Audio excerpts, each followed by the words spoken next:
The internal problem is, how do you deal with tragedy and malevolence? And you can say, well, I'm not prepared. It's like, yeah, fair enough. Unsurprising, especially if you were overprotected as a child. It's not a good idea to overprotect your kids, because the snakes are going to come into the garden no matter what you do. And so then you, instead of trying to keep the damn snakes away, what you do is you arm your child with something that can help them chop them into pieces and make the world out of them. So that the trick for human thriving in the face of suffering and malevolence is strength, not protection. It's a completely different idea. We also know this clinically. We know, for example, that if you treat people with exposure therapy for agoraphobia, which is, roughly speaking, the fear of chaos, I would say, the fear of everything, you don't make them less afraid. You make them braver. It's not the same thing. Because with an agoraphobic, see, what happens to them is the fall. They never conceptualize death and suffering. They're naive, right?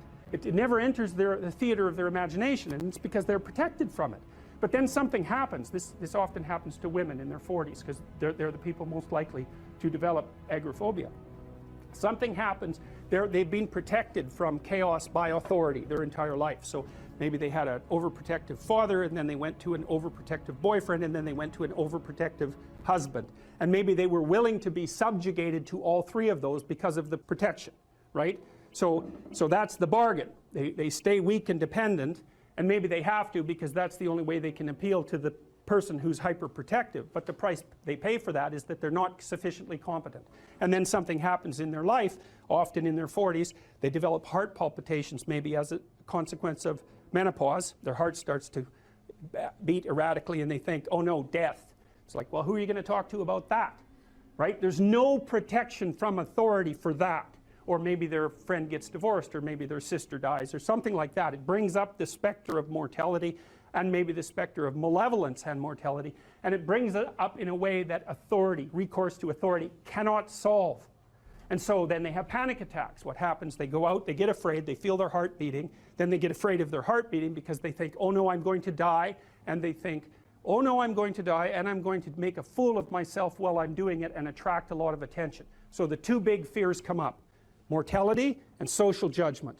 And then they have a panic attack. It's like fight or flight's gone out of control. Very, very unpleasant. Then they start to avoid the places they've had a panic attack. Then they end up not being able to go anywhere.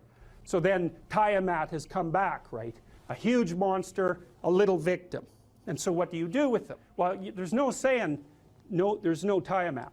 That's done, right? Their naivety is over. They've had a direct contact with the threat of mortality and social judgment. They've met the terrible mother, and they've met the terrible father. And there's no going back. There's no saying, oh, the world is safe. It's not safe. Not at all. It's not safe. The fact that you think it's safe means that you were living in an unconscious bubble that was sort of provided to you by your culture. It's a gift. And now that's been shattered. And so now what do you do? Well, the answer is you retreat until you're in your house and there's nowhere you can go. You're the ultimate frozen rabbit, right? And your life is hell because you can't function.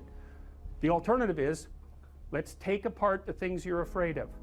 Let's expose you to them, carefully and programmatically. And then you'll learn that you're actually tougher than you think. You never knew that. And maybe you didn't want to take on the responsibility because, people play a role in their own demise, so to speak. When you had opportunity to go out and explore or withdraw because you were afraid, you chose to withdraw because you were afraid. So it's not only that you were overprotected often, it's that you were willing to take advantage of the fact that you were overprotected and run back there whenever you had the opportunity. So maybe you're a kid in the playground, right, and you're having some trouble with other kids, and in the back of your mind, I should deal with this myself, but you go and tell your mom and get her to intervene. And you know that that's not right. You know that you're breaking the social contract, but it's easier, and so that's what you do. You run off to an authority figure and hide behind the Great Father, roughly speaking. Well, the problem with that is you don't learn how to do it yourself. So then you have to relearn it painfully when you're 40. So then you take people out, you say, well, what are you afraid of? Rank it from 1 to 10. So 10 is, make a list of 10 things you're afraid of. The thing you're least afraid of we'll call number 10. So we'll start with that. Okay, well, I'm afraid of elevators. Okay, well, let's look at a picture of an elevator. Let's have you imagine being in an elevator. go out to an elevator and let you watch the terrible jaws of death open, because that's how you're responding to it symbolically, right? And you're going to do that at the closest proximity you can manage. You find out, you go do that, it works. You're nervous as hell, especially from an anticipatory perspective. Shaking. You go out, you stop, you watch it happen, and you actually calm down. You do that 10 times and it no longer bothers you. Well, what you've learned that you didn't die, but more importantly than that, you've learned that you could withstand the threat of death. That's what you've learned. And then you move a little closer, and then you move a little closer, and then you move a little closer, and finally you're back in what's no longer the elevator from a symbolic perspective. It's a tomb, right? It's a place of enclosure and isolation. And you learn, turns out I can withstand that. And then you're much more together, much more confident. And that's often one of the things that often happens in situations like that. I've seen this multiple times, is that if you run someone through an exposure training process like that and toughen them up, they'll often start standing up to people around them in a way they never did before, because they wouldn't stand up for themselves before, because they weren't willing to undermine the protection. See, if you're protecting me, I can't bother you, because I can't afford to forsake your protection. So if I'm going to play that game, I'm going to hide behind you, then I can't challenge you. So that's no good, because that's sometimes why people, you see this with guys very frequently, they're still deathly afraid of their father's judgment when they're in their 30s or 40s. It's like, well, why? No, because they still want to believe that there's someone out there that knows. And so they're willing to accept the subjugation, because it doesn't force them to challenge the idea that there's someone out there that knows. Because that's the advantage of having your father as a judge, right? Because he knows. Well, what if he doesn't? What if no one knows any better than you? Well, that's a rough thing. You don't, until you realize that, you're not an adult, right? That's really technically the point of realization of adulthood, is that no one actually knows what you should do more than you do. I mean, it's a horrible realization, because what the hell do you know? It's a terrible realization, and people will often pick slavery, permanent slavery, to the spirit of the Great Father, let's say, over that realization, and it's completely understandable. But the problem with it is that there's more to you than you think, and so if you continue to hide behind that figure, then you never have a chance to understand that there's more to you than you think, far more to you than you think. Maybe there's enough to you so that you can actually withstand the threat of mortality without collapsing, maybe even withstand the threat of malevolence without collapsing. Who knows? It's certainly possible. And it's not an abstract question. It's exactly the sort of question that you address in the psychotherapeutic process. It's always the question that you address. And the answer is often in the affirmative, because people can get unbelievably tough. And you know that, because people work in emergency wards in hospitals, right? Or they work in palliative care wards, or they work as mortuary assistants. I mean, these people have bloody rough jobs, you know, or they're on the front line of police investigation into, you know, heinous child abuse crimes, and so they're confronting malevolence on a regular basis. And, you know, those are very stressful jobs, but people do them. And some people do them without even being damaged by them, although that's a harder thing, because you can see horrible things, you know, things you'll never forget.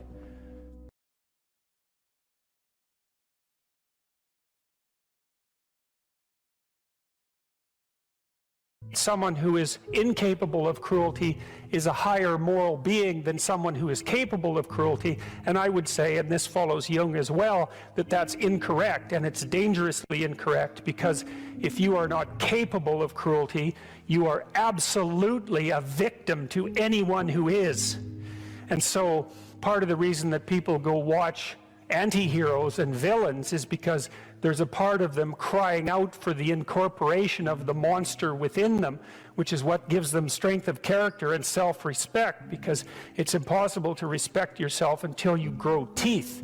And if you grow teeth, then you realize that you're somewhat dangerous, or maybe somewhat seriously dangerous, and then you might be more willing to demand that you treat yourself with respect and other people do the same thing.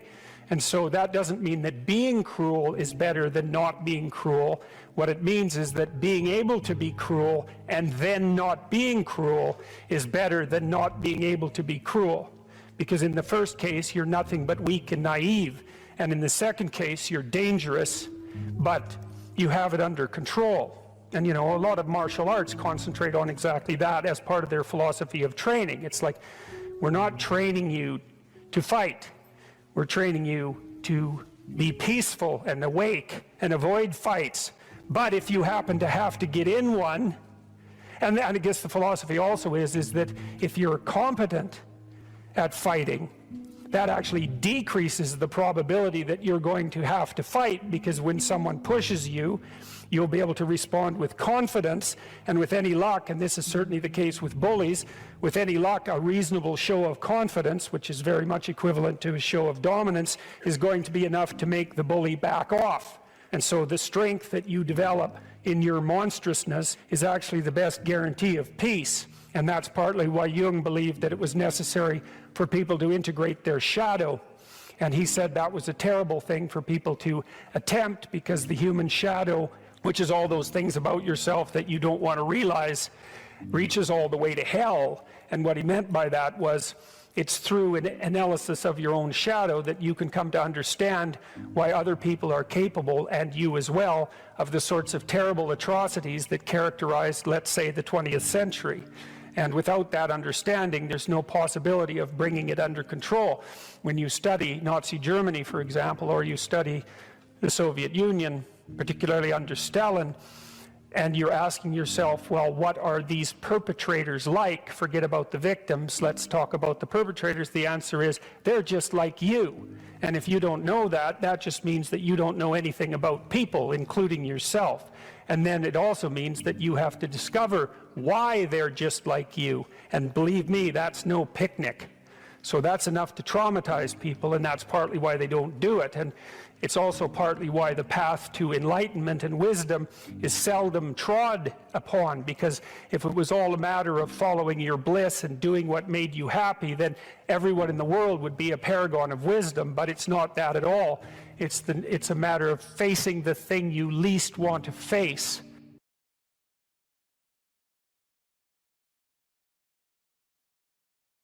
I think actually that people are quite hard on themselves. And you know, this is one of the reasons that I believe that the presumption of innocence that characterizes our legal system is such an absolute bloody miracle. I cannot figure out how in the world that idea ever came about and developed universal acceptance. It's so unlikely.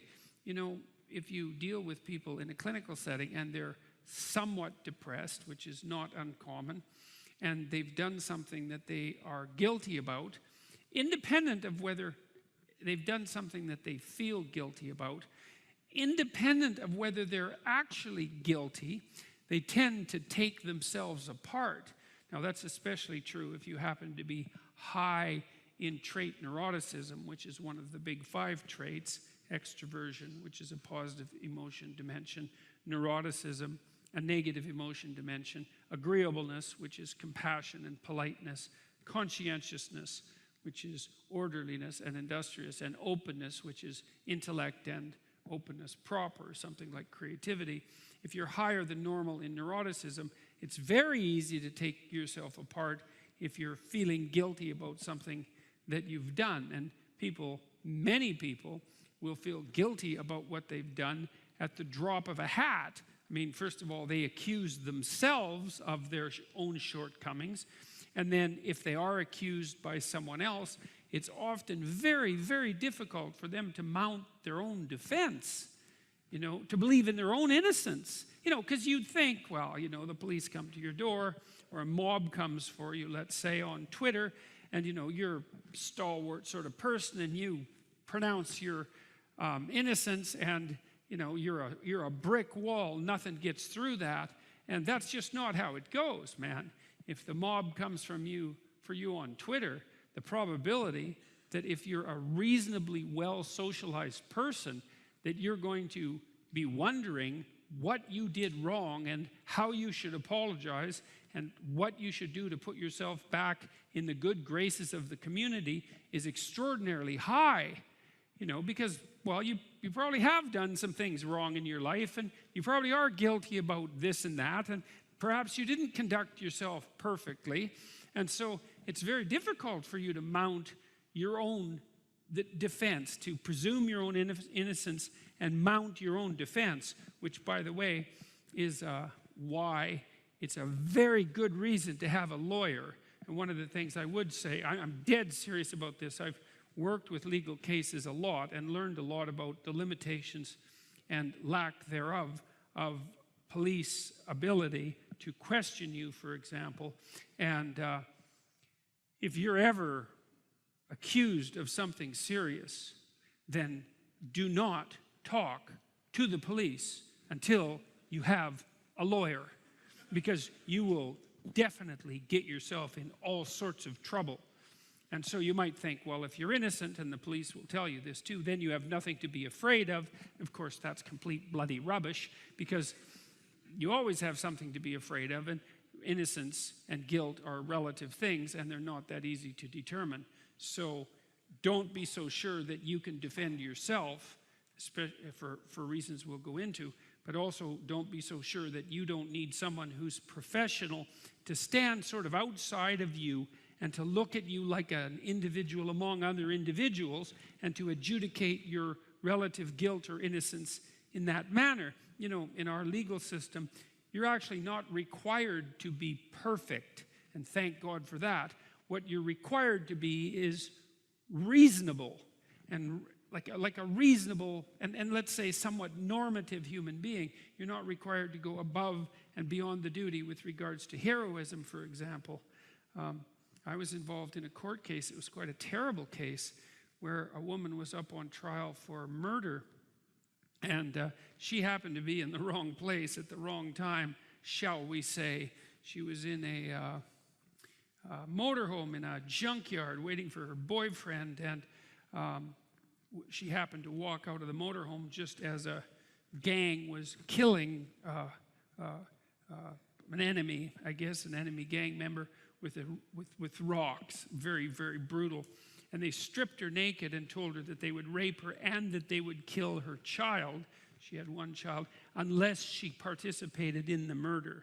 And so she ended up dropping a rock on the unfortunate gentleman's head, although by all appearances he was well on the way to being dead at that point. And at that point in Canada, the law was there was no excuse for participating in homicide, regardless of the, what would you call, ameliorating preconditions.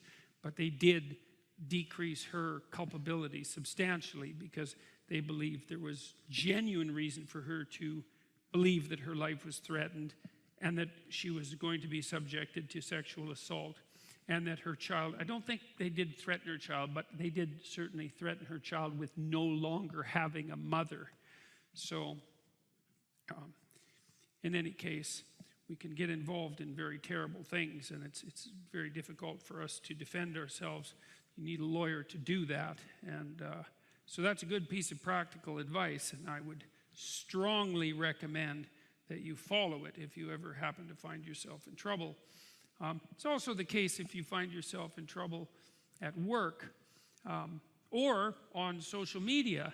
You know, it's hard to sit and remind yourself that you deserve the benefit of the doubt and then to try to make a coherent case for that.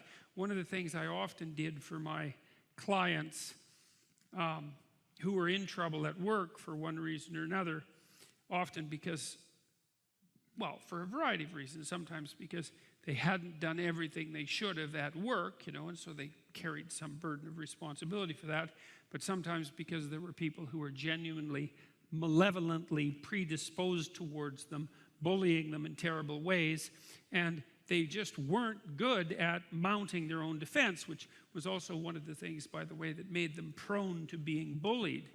And so we would work for hours on at least hypothetically outlining a story that involved the possibility that the person who was being accused, so that would be my client, was actually innocent of the charges. You know, and that's something that's useful to do for yourself if you ever run into trouble. You don't have to believe that you're innocent to begin with, but you could make the strongest case possible that you are, right? Because everyone's entitled to a strong defense, and then just see how that flies, you know, see if it's coherent. I mean, you could make the opposite case too, just so you know what you might be in for, but You know, we have an adversarial system for a reason, and part of the reason is that one of the easiest ways to get at the truth, insofar as that's possible, and that's not an easy thing, is to attack, you know, with a certain degree of intensity and viciousness, and defend with a certain degree of intractability and coherence. And you need both of those. Imagine someone that you treat well, that you love. Then try to treat yourself that way. You got to detach from yourself a bit. You got to think, okay, well, I'm a person among other people, and I deserve at least as much respect as a person among other people, and I should be trying to help myself across time. And instead of being self-contemptuous and self-destructive, I need to take care of myself as if I'm potentially valuable, and to lay out my life that way. And so that's what that chapter is about. And it's hard for people, you know, they don't take care of themselves as well as they should. And I don't mean, you know, take care of yourself. I mean, that isn't what I mean. It's like, it's not a moralistic attack. It's like, it's an encouragement to give yourself a bit of the benefit of the doubt. Take care of your room, take care of your things, like have some respect for yourself. It's like there is a lot of potential within you, and there's many things that you can do, and you're necessary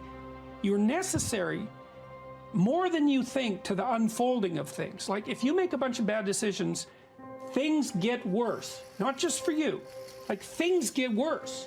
And so it matters what you do. And so part of what you do is you want to treat yourself as if what you do matters. And so you want to have some respect for yourself.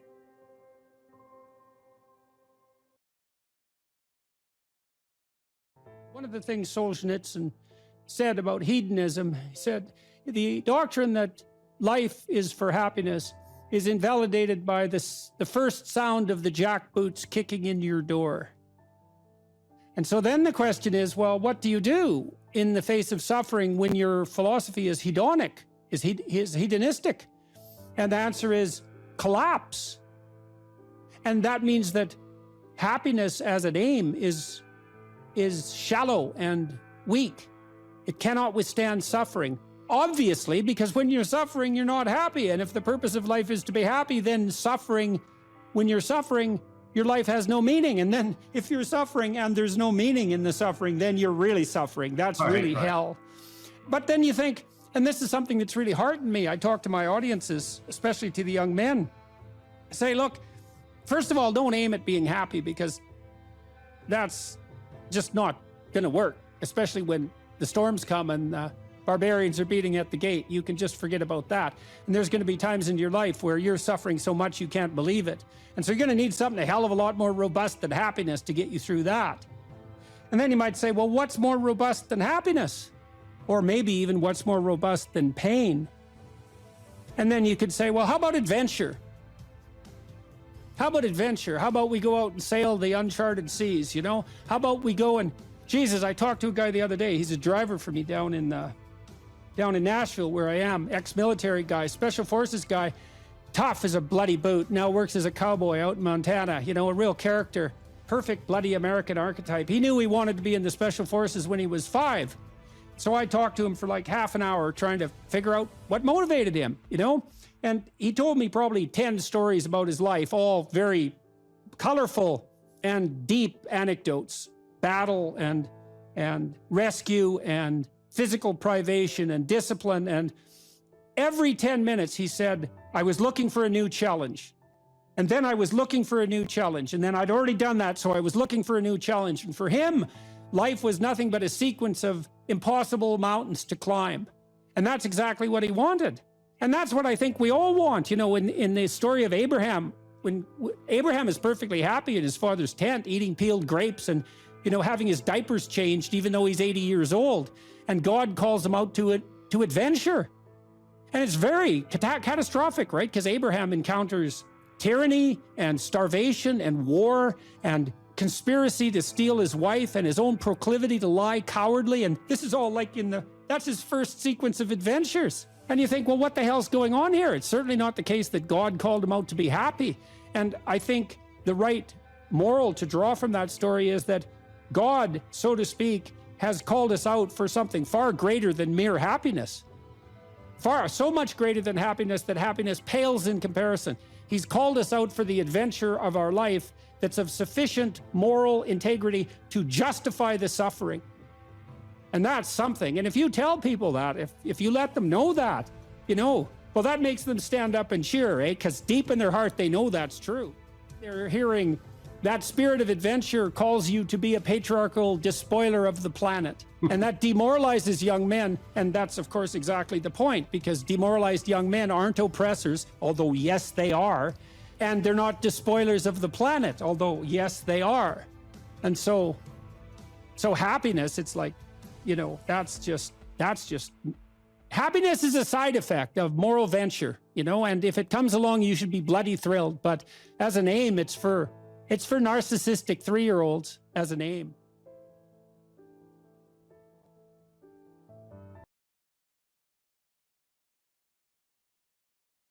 It doesn't matter what your personal circumstances are. There's always something that isn't right near you, isn't correct, isn't laid out properly, that you could just fix if you wanted to. There's no shortage of opportunities to do that. You can do that in your own mind. You can do that in your own room. You can do that in your own household, in your local community. And maybe if you get good at doing it at all those levels, then you can start to look beyond that. If you adopt an attitude that the role that you should play is to make things better wherever you are, however you can, that what would actually happen would be that things would get better wherever you are. The world shifts itself around your aim, because you're a creature that has an aim. You have to have an aim in order to do something. You're an aiming creature. You look at a point and you move towards it. It's built right into you. So that sets up the world around you. It organizes all of your perceptions. It organizes what you see and you don't see. It organizes your emotions and your motivations. So you organize yourself around that aim. And then what happens is the day manifests itself as a set of challenges and problems. And if you solve them properly, then you stay on the pathway towards that aim. And you can concentrate on the day. And so that way you get to have your cake and eat it too, because you can point into the distance, the far distance, and you can live in the day. And it seems to me that that makes every moment of the day supercharged with meaning, because if everything that you're doing every day is related to the highest possible aim that you can conceptualize, well, that's the very definition of the meaning that would sustain you in your life. An uphill trajectory is actually even better than being somewhere good, as far as I'm concerned, because one of the things that really makes your life meaningful is the clear realization that you're headed somewhere better than you are now. And then it's even better if you also understand that there's a direct causal relationship between the things that you're doing and the steepness of that incline. There's two modes of being in the world, right? There's one where you adopt the responsibility for living properly, for being properly, and you make the sacrifices necessary for doing that, and then everything will flourish properly. And the other one is a pathway of resentment and bitterness and rejection and genocide. If you make your life 0.1% better a week, man, in 2 or 3 years, you're in such a better place than you were that it isn't even like the same domain. And if you keep that up for 10 years or 20 years, especially if you're young and you start early, you start to straighten yourself out and fix the things that you can fix. You can transform your lives in ways that are completely unimaginable. And God only knows what the upper limit of that is in terms of human possibility. What you're actually made of, what you're made of is what you encounter when you voluntarily encounter the unknown. And so the more you voluntarily encounter the unknown, the more you get made of. And the more you get made of, the more there is to you. And then the more you're good at encountering the unknown and restructuring order and calling forth proper order out of the potential of being. And God, you got to think, why wouldn't you do that since you can do that? The fact that you're fragile is actually a precondition for your heroism, because if you weren't fragile, then there'd be nothing heroic about doing something difficult, right? Because if you couldn't be hurt or damaged or defeated or end up in failure, then where's the moral courage in the endeavor? It has to be that the fragility is built into the courage. People denigrate the opportunities that are right in front of them. And there's no reason to do that, because what's right in front of you is the majesty of being. That's what's right in front of you. It's inexhaustibly complex and full of potential. And there's no reason to assume that wherever you happen to be, isn't as good a starting place as anywhere else. Well, I know some people have terrible, terrible lives. They're in situations that are absolutely unbearable. But I also do know that even situations like that can be made a hell of a lot worse by the worst kind of attitude. That's for sure. Let's say you want to become who you could be in the fullest sense. So let's say you're someone who's going to solve some serious problems. Okay, the first thing you have to do is admit to the seriousness of the problems. That's no joke. And so the first thing is just the terror of the problem itself. And that's enough to paralyze you, right? And that's the Hydra, that's the Gorgon with the head of snakes. It'll paralyze you and turn you to stone. That's the basilisk in the Harry Potter series. You look at it and it turns you to stone and lurks underneath everything, right? And it's malevolence and tragedy. And so there's that. And then the next is, well, you're going to take responsibility for that? You're really going to do that, are you? That's a hell of a load, man. And so it's daunting to even consider that. And then there's the discipline and responsibility that necessitates, which is also daunting. It's like, oh my God, the problem's that serious? I'm really going to have to get my act together in order to not contribute to it, much less solve it.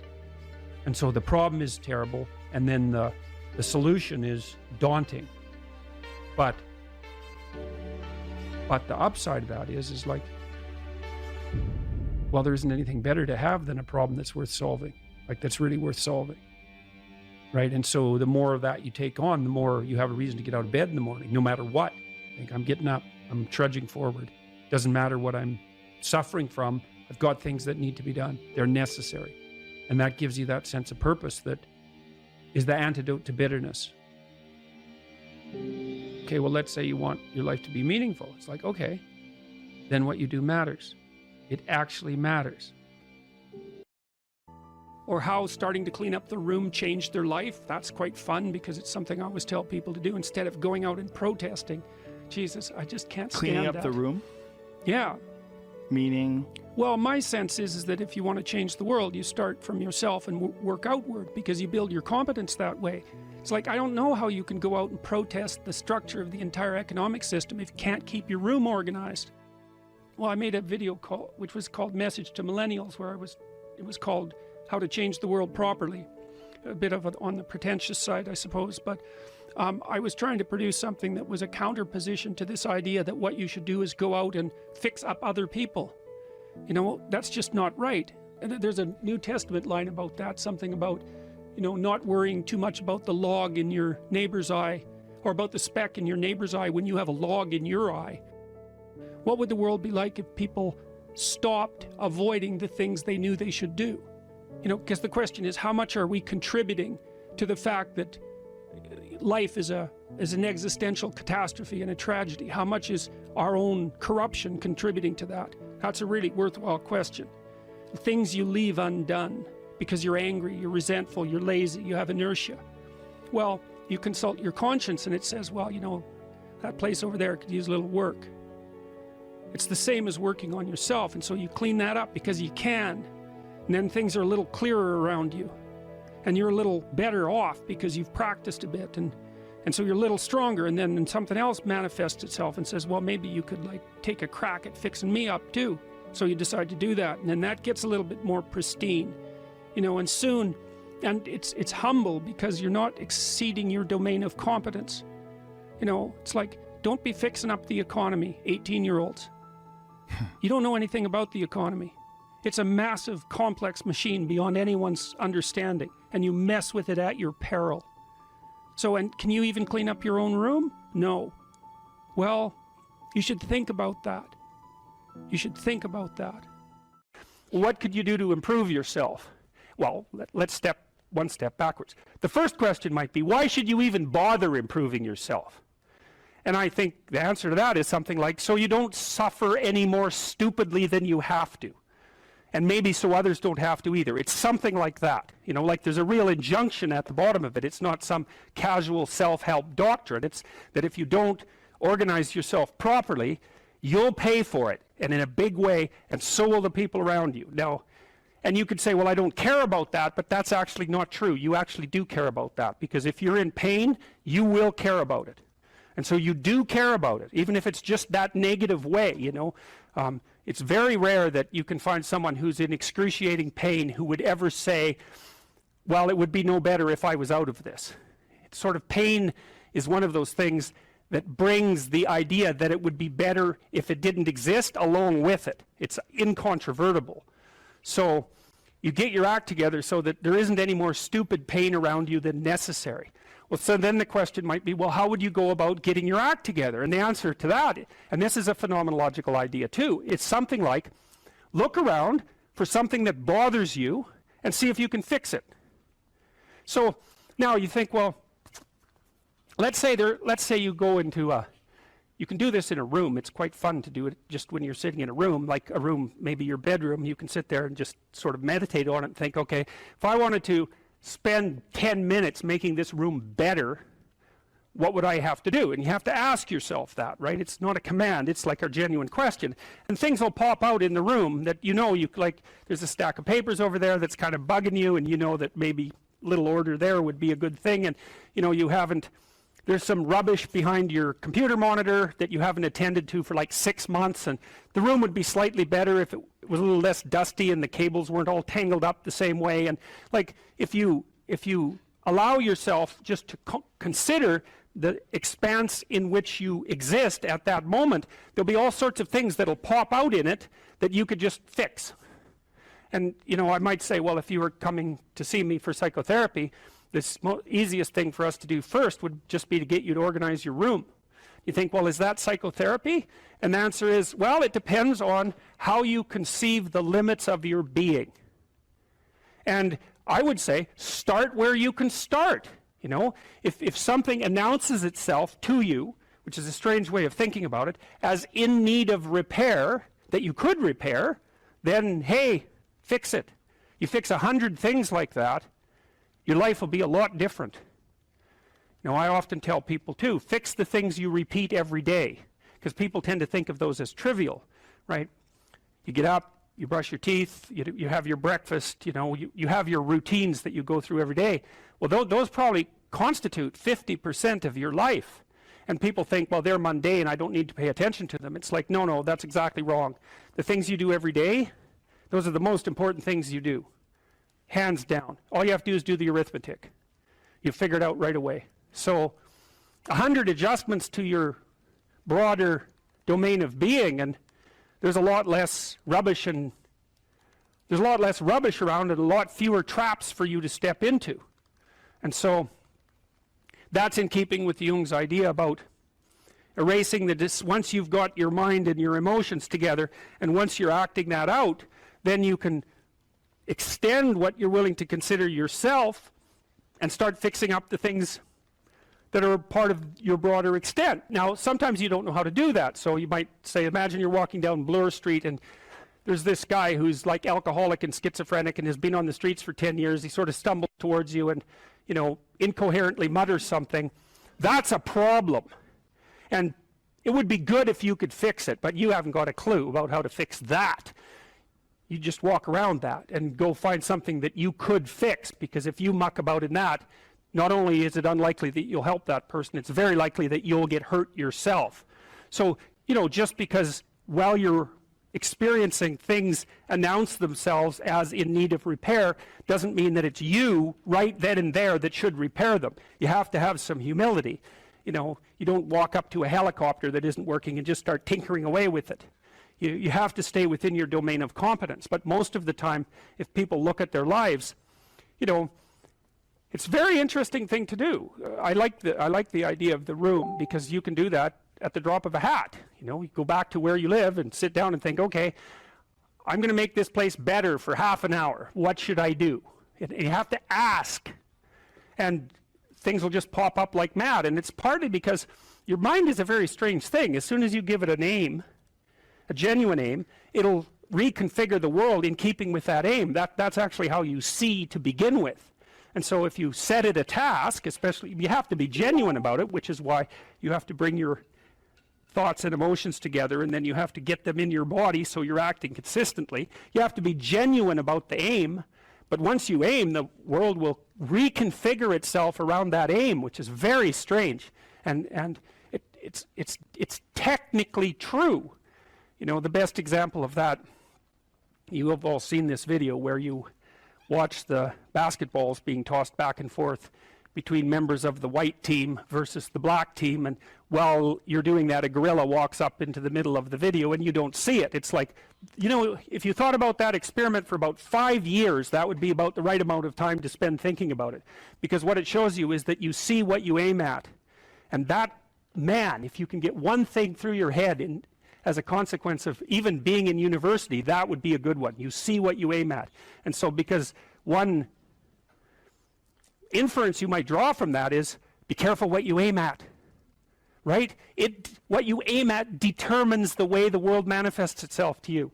And so if the world is manifesting itself in a very negative way, one thing to ask is, are you aiming at the right thing? Now, you know, I'm not trying to reduce everybody's problems to an improper aim. People get cut off at the knees for all sorts of reasons. You know, they get sick, they have accidents. There's a random element to being, that's for sure.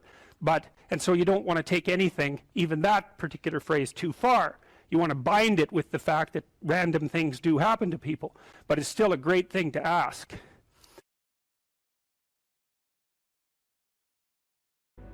We were sitting in the first row of the plane, and do you remember the guy was a young black man, he sort of ran onto the plane. He was wearing a yellow vest. He was a worker working the bridge or something.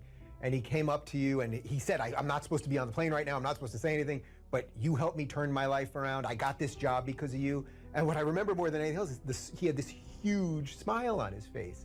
But it wasn't because you told him to go out there and be happy. It was because you told him to go out there and fix some stuff. And I think that's exactly what you're talking about right now. Those experiences are so life-sustaining.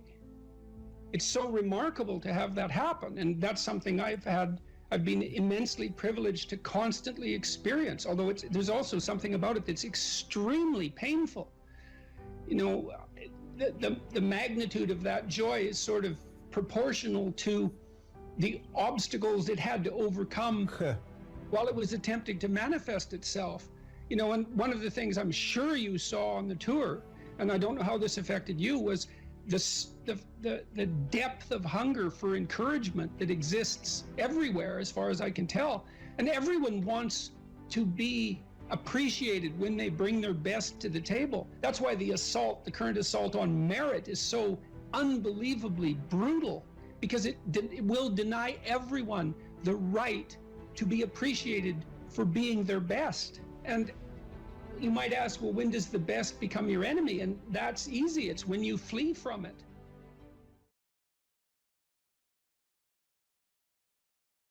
So as men move into their careers, how might responsibility and purpose be conceptualized? Well, look, so I always start from the fundamental observation that life is characterized by a fair bit of suffering. There's a tragic element to life. Tragedy tainted by malevolence.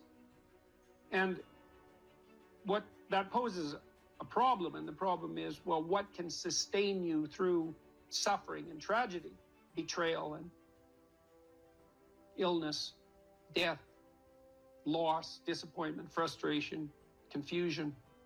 And it's not hedonism. It's not happiness, not if you conceptualize happiness in this narrowly pleasure-seeking hedonic way.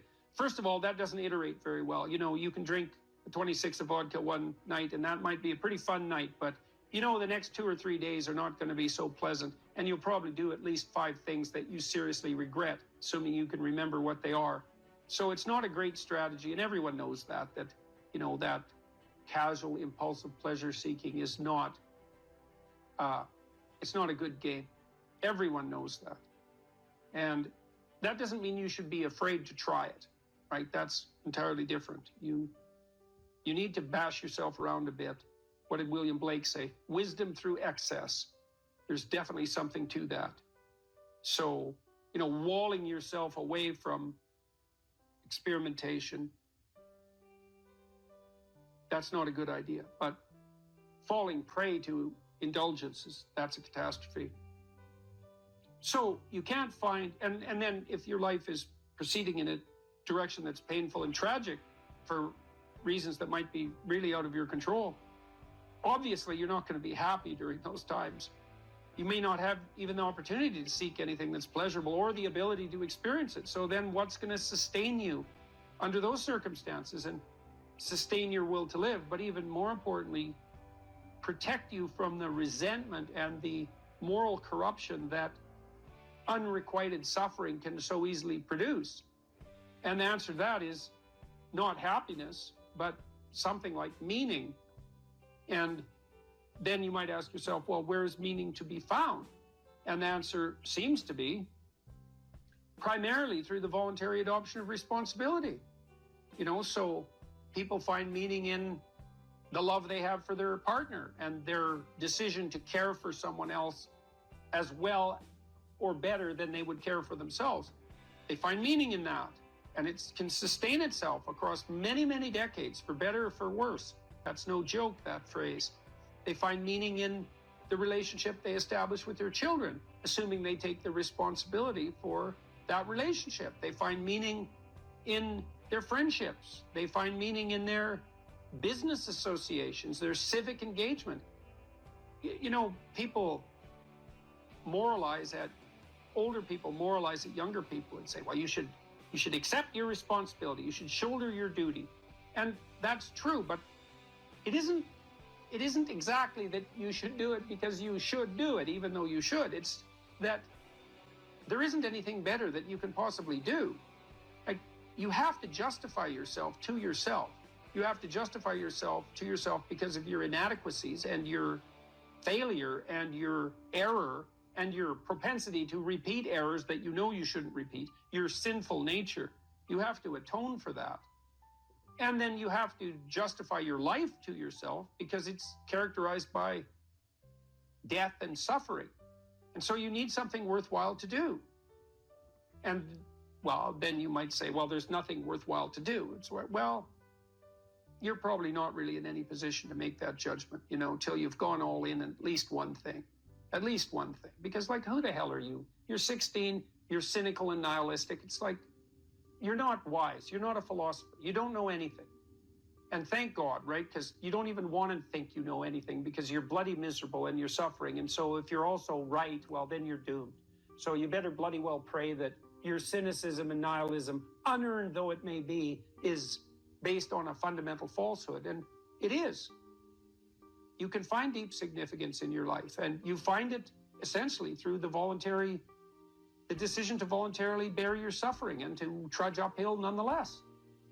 And there's something heroic about that in the most fundamental sense. And that heroism is something so deeply meaningful that it, in some sense, triumphs over even death. And so as you move forward through life, you mature, you start by developing responsibility for yourself, your friends, your roommates, then you take on a partner, and you have a family, and you expand the domain of responsibility and generosity, and you want to expand that. Who knows how much you can expand that? You could be a credit to the nation. Well, there's an aim. Why don't you aim to be like credit to the nation by the time you're 50? Because what you got something better to do than that? And the answer to that's no. And what are you going to do? You're going to pursue endless one-night stands. You're going to bury yourself nose deep in cocaine. You're going to become an alcoholic. You're going to pursue that tinsely, trashy hedonism that is nothing but destructive and generates nothing but self-contempt, and then bitterness, then misery, then vengefulness. It's like, that's why do that? It's easier in some sense, right? Although it's not, because it's rife with catastrophe and suffering. So it's way better to envision yourself as, that's the cross image fundamentally, right? The pathway to redemption is to bear your cross up the hill voluntarily. It's a hell of a thing to ask, right? Because you have to accept the fundamental limits of your mortal vulnerability. And you have to say to yourself, I will do good nonetheless. Right? And that's not obedience. That's not naivete. That's a cold decision, man. So everyone great makes that decision. So make that decision. because maybe you're great. And it's also very much worth thinking about with regards to setting up your life in general. It's like, if you concentrate solely on your career, you can get a long way in your career. And I would say that that's a strategy that a minority of men preferentially do. That's all they do. They work like 70, 80 hours a week. They go flat out on their career. They're staking everything on the small probability of exceptional status in a narrow domain.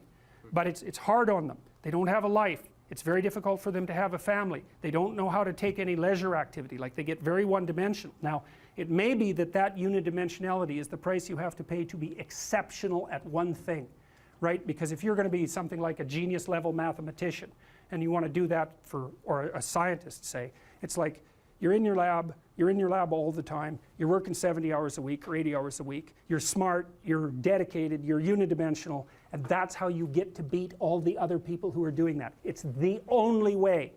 But the problem is you don't get a life. Now, if you love being a scientist and you have that kind of focus of mind, well, first of all, you're a rare person, and second, you're going to pay for it. But fine, more power to you. But it's a risky business to do that. You sacrifice a lot for it. You know, and I would say most often, if you're speaking about having a healthy life, that isn't what you do.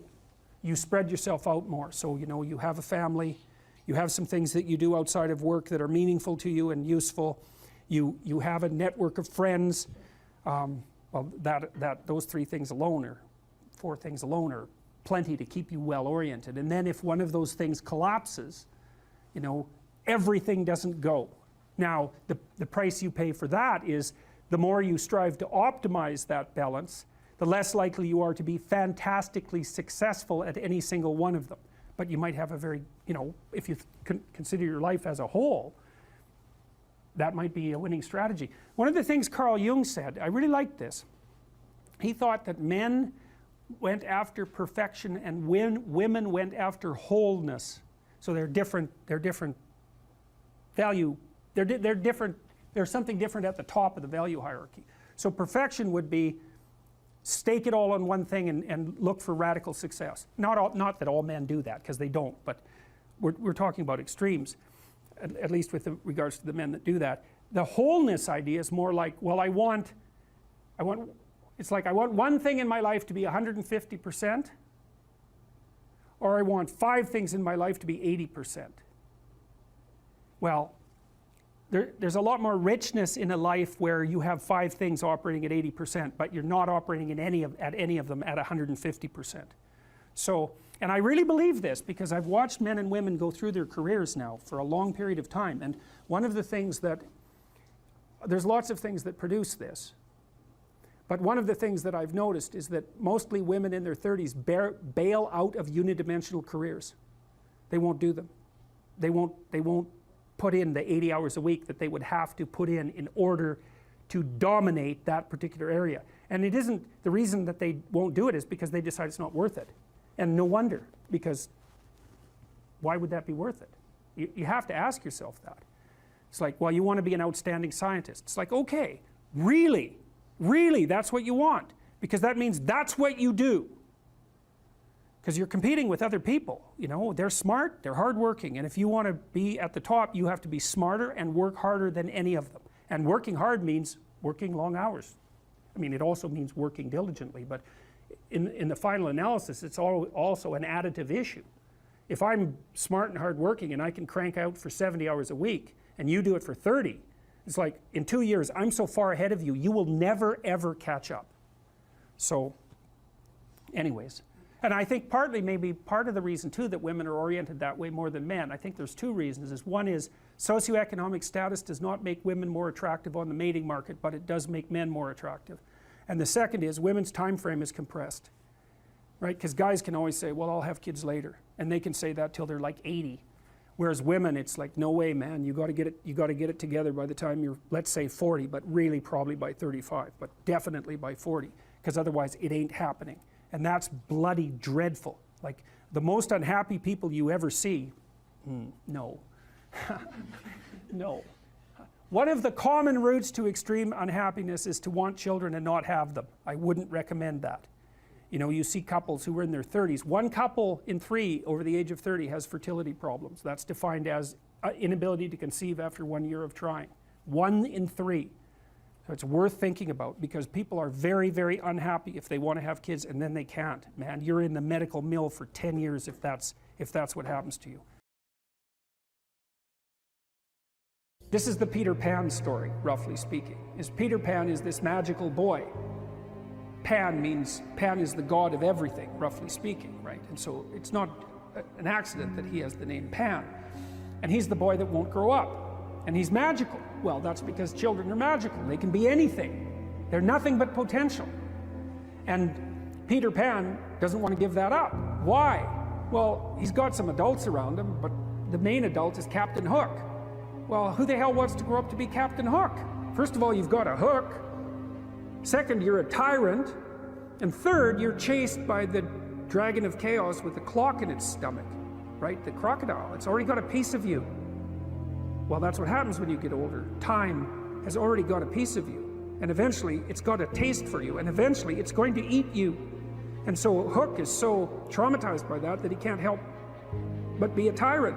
And then Peter Pan looks at traumatized Hook and says, well, no, I'm not sacrificing my childhood for that. So that's fine, except he ends up king of the Lost Boys. In Neverland, well, Neverland doesn't exist, and who the hell wants to be king of the Lost Boys? And he also sacrifices the possibility that he'll have a real relationship with a woman, because that's Wendy, right? And she's kind of conservative, middle-class, London-dwelling girl. She wants to grow up and have kids and have a life. She accepts her mortality, she accepts her maturity. Peter Pan has to content himself with Tinkerbell. She doesn't even exist. She's like the fairy of porn. She doesn't exist. She's the substitute for the real thing. But the dichotomy that you're talking about is very tricky, because there's a sacrificial element in maturation, right? You have to sacrifice the pluripotentiality of childhood for the actuality of a frame. And the question is, well, why would you do that? Well, one reason is it happens to you whether you do it or not. You can either choose your damn limitation, or you can let it take you unaware when you're 30, or even worse, when you're 40. And then that is not a happy day. I see people like this, and I think it's more and more common in our culture, because people can put off maturity without suffering an immediate penalty. But all that happens is the penalty accrues, and then when it finally hits, it just wallops you, because when you're 25, you could be an idiot. It's no problem. Even when you're out in a job search, it's like, well, you don't have any experience and you're kind of clueless. It's, yeah, you're young, it's no problem. That's what young people are like, but they're full of potential. Okay, well, now you're the same person at 30. It's like people aren't so thrilled about you at that point. It's like, what the hell have you been doing for the last 10 years? Well, I'm just as clueless as I was when I was 22. Yeah, but you're not 22. You're an old infant, right? And that's an ugly thing, an old infant. So, part of the reason you choose your damn sacrifice, because the sacrifice is inevitable, but at least you get to choose it. And then there's something that's even more complex than that in some sense, is that the problem with being a child is that all you are is potential, and it's really low resolution. You could be anything, but you're not anything. So then you go and you adopt an apprenticeship, roughly speaking, and then at least you become something. And when you're something, that makes the world open up to you again. Like if you're a really good plumber, then you end up being far more than a plumber, right? You end up being a good employer. If you're a really good plumber, well, then you have some employees, you run a business, you train some other people, you enlarge their lives, you're kind of a pillar of the community, you have your family. Once you pass through that narrow training period, which narrows you and constricts you and develops you at the same time, then you can come out the other end with a bunch of new possibility at hand. And Jung talked about that. He thought that part of the proper path of development in the last half of life was to rediscover the child that you left behind as you were apprenticing. And so then you get to be something and regain that potential at the same time. Very, very smart. Well, he was very, very smart. So that's very wise thing to know. So, yeah. Sacrifice. You get to pick your damn sacrifice. That's all. You don't get to not make one. You're sacrificial whether you want to be or not. That's a good thing to know as well. So one of the pathways that's on display with regards to the formulation of an identity, let's say, is this injunction, which is really a temptation to love yourself. So we should take that apart. Now, the first question might be, well, what do you mean by yourself? And one answer to that is the person I am now. And you should love and feel good about the person you are now. And that's actually a dubious proposition for a variety of reasons. One is, whatever yourself is not only what you are. Yourself is also what you could become, and what you will and could become. And so to love yourself properly is not only to love what you are, who you are, whatever that means, but to love who you could become. Now, one of the things I've observed is that it's very demoralizing, let's say, for the typical young man. It's true for the typical young woman as well. So we'll say the typical young person who's miserable and maladjusted psychologically and socially, if you just go to them and say, well, you should feel good about yourself, because they think you're good just the way you are. You're perfect just the way you are. You should accept yourself just the way you are. It's like, well, okay, so what does that say about who I should become? Is that just now off the table because I'm already good enough in every way? So am I done or something? What about who I should become? And then, well, how should I feel good about myself when I don't? Because I'm not getting along with myself. I'm anxious and hopeless and nihilistic and depressed, and I'm not getting along with other people.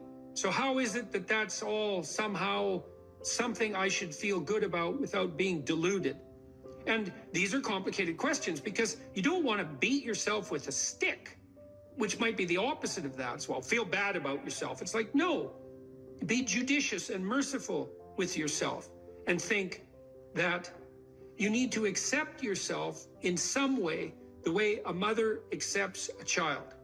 But the maternal spirit is not the only spirit that governs the love that a child requires properly. You have the paternal spirit of encouragement as well, which is, well, we need to shelter and protect you and to provide for your security the way you are, but you could be a lot better and should be, and I have faith that you could be, which is the love that I'm delivering to what you're becoming rather than what you are.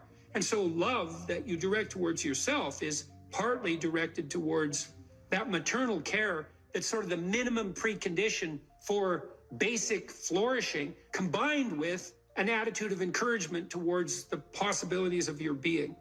And so that's a much more sophisticated so-called self-love, partly because it's the kind of love that envisions you as something that unfolds across time. And it's a much richer conception, because it also implies that there's a responsible adventure to your life. Like you're not all you could be, and there's pain in that, and there's the necessity for a certain amount of judgment about that, and even a certain amount of exclusion, because what you are that is insufficient in some sense should not be allowed to propagate further. But if it's conjoined with encouragement, it's like, yeah, you're in a rough situation there, kiddo, but here's some things about you that are virtuous and good, and they're pretty powerful actually, and if you just made those more manifest, you could dispense with a lot of this immaturity and misery, and you could expand yourself out into life physically and psychologically, and you could start walking this pathway that makes things better. And the thing is that as soon as you start walking the pathway that makes things better, then things immediately become better, because your whole orientation changes. And if you're in a bad place but you're escaping, that's pretty positive, even if it's a bad place. And you might think, well, it's still bad, but it's better. It's like, well, that's a lot better than a bad place that's getting worse. That's for sure, because that's hell. Hell is a bad place that's getting worse. That's for sure. And so if you take the bad place and it's getting better, well, it's already not hell. That's a start.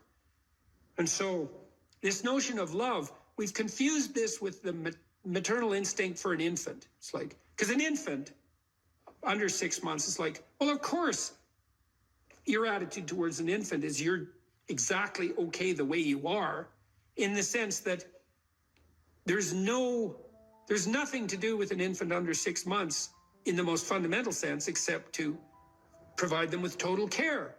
But that's not what you do to any child that's older than 6 months. You start laying down some criteria for becoming, for improvement. And some of that improvement, because we could define it, well, there's nothing more perfect than a child, than a baby. It's like, yeah, but that's not true if the baby's 14 years old, right? It's true if the baby's 6 months old and actually a baby. But by 9 months, well, the child is going to start to interact socially. And now there's some principles that the child has to learn to abide by so that social interaction is optimized. And then you want to replace the infant with the toddler, who has a certain domain of autonomy and responsibility and a certain capacity for social interaction. And you want to replace the toddler with the young child, with the preschooler, who now can negotiate a shared social space. And you want to replace the preschooler with the older child, who's now capable of taking on as much domestic responsibility as is appropriate for that age. You want to take the infant, who's entirely dependent, and turn them into something that's autonomous and then socially integrated in a manner that's moving them towards individual responsibility. And the love is not only love that's devoted to what they are at any point, which is that encompassing maternal love, say, but the love that says, yeah, kid, you know, we're pretty happy you're around, but the new you is going to even be better. And that's encouragement. And that's part of love. It's half of love, that's for sure. And you want to direct that to yourself as well. It's like, you don't want to judge who you are so harshly that you just destroy yourself and everything is cast into the pit. You want to take a look at yourself and say, look, you know, you're a person among persons, and you have intrinsic worth, and you have your flaws, your sins, your domain of ignorance and inadequacy. But that doesn't mean that you're entirely worthless because of that. You have a base level value. That's intrinsic worth, let's say, that's reflective of the fact that you're made in the divine image in the most fundamental sense. You have intrinsic worth, and that's due a certain degree of baseline love. But there's the becoming problem. It's like, well, especially when you're young, most of you is still in the becoming phase. And so why wouldn't encouragement be the hallmark of love? It's like, get the hell up, get your act together, adopt some responsibility, put your life together, develop a vision, expand yourself beyond the narrow confines that are causing your misery. And we think you can do it. You could do it. You should do it. The world would be better off if you did it. You'd be doing better if you did it. Everything would work out better. Why would we not work to make everything work out better? And you're the person who could do it. And you tell young people that, and they think, well, no one ever told me that before in that way. And they think, well, maybe I should get my act together. And then they go out and try to get their act together in some micro ways, and they think, well, turned out that worked, and I'm less miserable. I could try doing it a little bit on a broader scale. And they try that, and they think, wow, people seem a lot happier with me. I have more friends, and I'm more popular, and I'm a little more physically attractive because I'm standing up a little bit straighter. And then away they go. And why would you, unless you believe that human being is corrupt and pathological in its essence, which many people now seem to believe, or at least some dread spirit seems to insist, and people agree with it. If you don't buy that, then you think, well, yeah, you unfold, man. Unfold all those manifold possibilities that lurk within and be a force for good in the world, and that'll be the adventure of your life.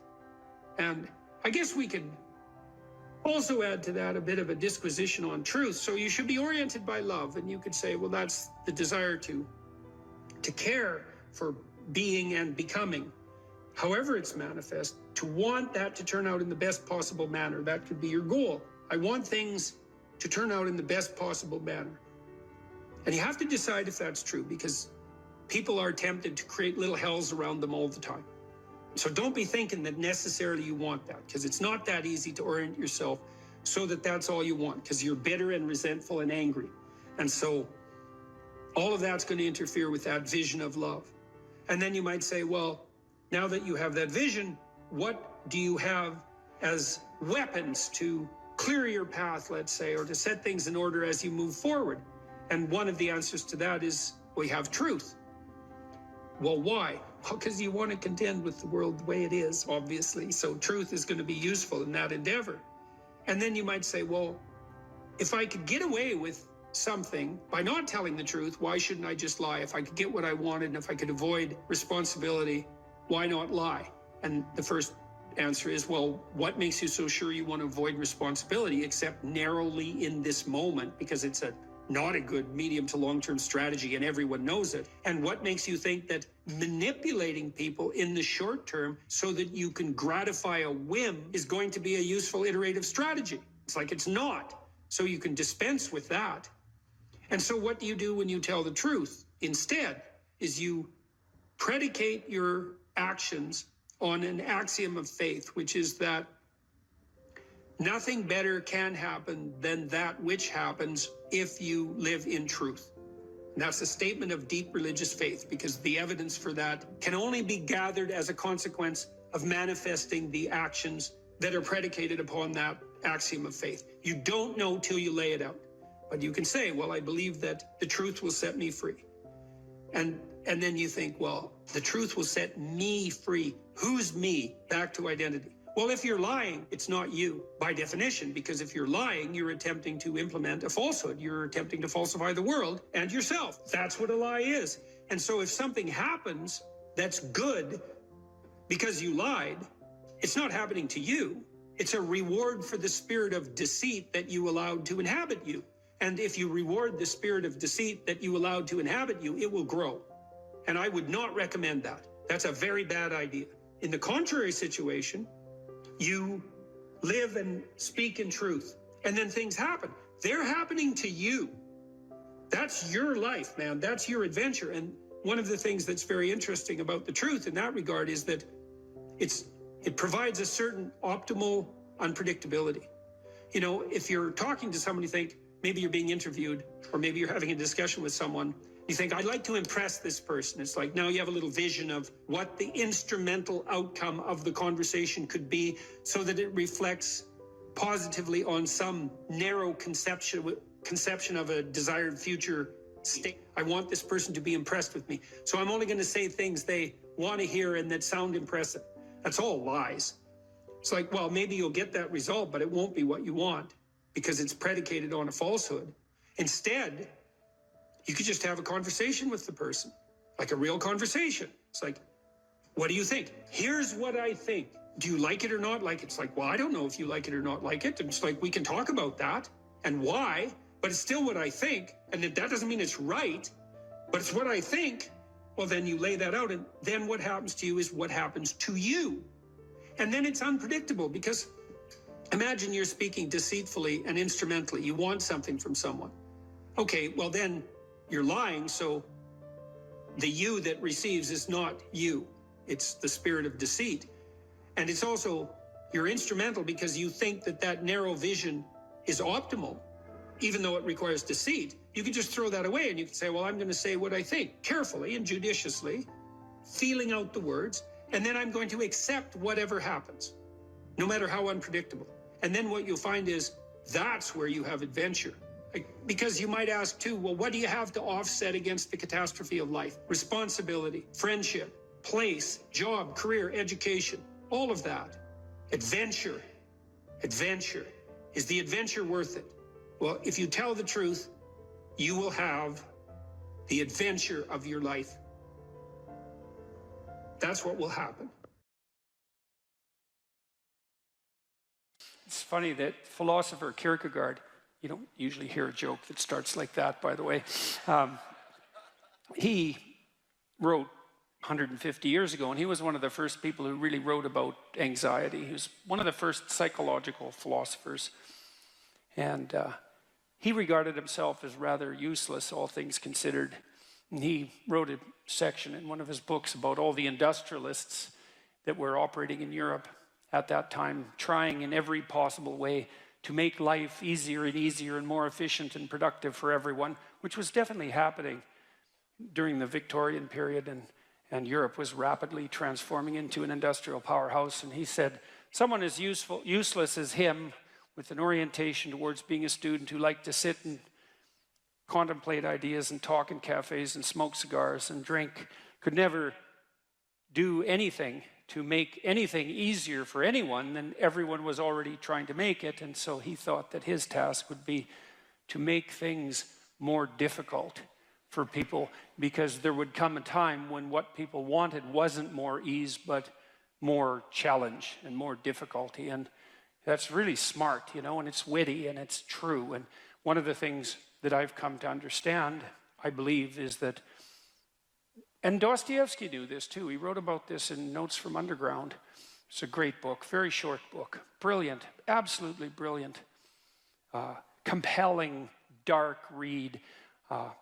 It's the confession of a miserable, resentful, like murderously genocidal bureaucrat who evaluates his own soul, I suppose, and confesses his sins. And it's also a critique of the idea of utopia oriented towards security.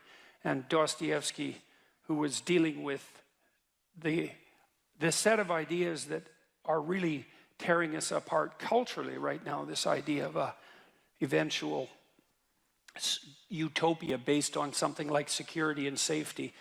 Dostoevsky really objected to that back in, this is like 1860, a long time ago. He said, you know, the thing about people that you don't really understand is that, he said, fundamentally we're ungrateful and we can curse. That's what distinguished us from the animals, which I thought is pretty damn comical. But he said something very interesting, you know. He said, if you set up a utopia so that all people had to do was eat cakes and busy themselves with the continuation of the species, that, yeah, right, Russian humor, you know, that after a surfeit of that, after enough of that, which would happen quite quickly, people would just go mad just to break things, just so something unexpected and remarkable could happen, and that we're not built for security and safety, but for something, well, let's call it adventure, something like adventure. That's a good thing to know, you know, because you don't want to suffer unduly. That seems reasonable. And you might think, because of that, that really what you want is happiness. But then Solzhenitsyn, for example, he wrote about what happened in the Gulag Archipelago under Stalin and said, you know, if your goal is happiness, what are you going to do when the jackboots hammer down your door at 2 in the morning and haul you off to the prison camp, because you're not going to be happy there.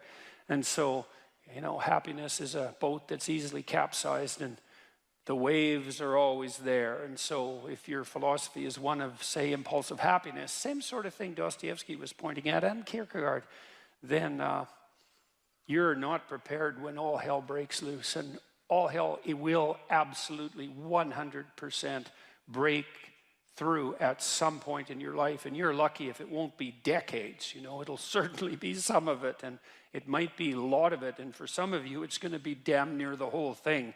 And so if what floats your boat is happiness, you're going to be capsized by the first decent wave. And so then you might ask yourself, you know, what do you have instead of happiness that might be even more reliable? And I do think that adventure is more reliable than happiness. And in the Old Testament story of Abraham, founder of the Abrahamic faiths, and obviously what would you call it, a crucial figure in the development of world culture, Abraham is presented as a late bloomer, to say the least. He's like 83. People lived longer back then, at least so the story goes. And he had a very rich father by nomadic standards, and he could just sit around in the tent all day. And, you know, a doting mother and a rich father, he could just sit around in the tent all day and eat peeled grapes and busy himself with the continuation of the species. And but, you know, God appears to him and says, get away, get out of your security, get out of your comfort, leave your family, leave your community, leave your nation, go out into the world.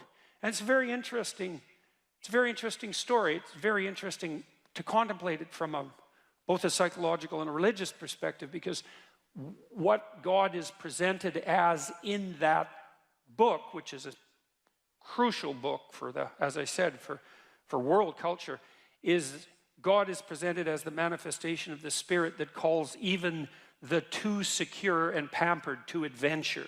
And then Abraham has a pretty rough time when he goes out and has his adventure. It's not all, Skittles and roses from then on in. Quite the contrary. And he runs right away into like a conspiracy of elites to steal his wife. He runs into tyranny, runs into starvation. He encounters war. It's like he goes out in the world and he has the whole tragedy of his life, both on the social and political front and individually, But the promise is the promise of adventure, and the implication is that if you have a sufficient adventure, then that cannot so much protect you from suffering, because perhaps that is impossible, but to justify it. And because you kind of know this in your own life. When you look at your life, you might look back on travails that you've undertaken, and they've done end-of-life surveys with people and asked them what they regret. And, people don't regret what they did that didn't work. They regret what they didn't do that could have worked. They regret the chances they didn't take. And, even if you do an evaluation of your biography, one of the things that you want to be able to say to yourself is something like, maybe there's nothing better you can say to yourself than this. You can think about this for yourself and see if it's true. That was extraordinarily difficult, but it was worth it.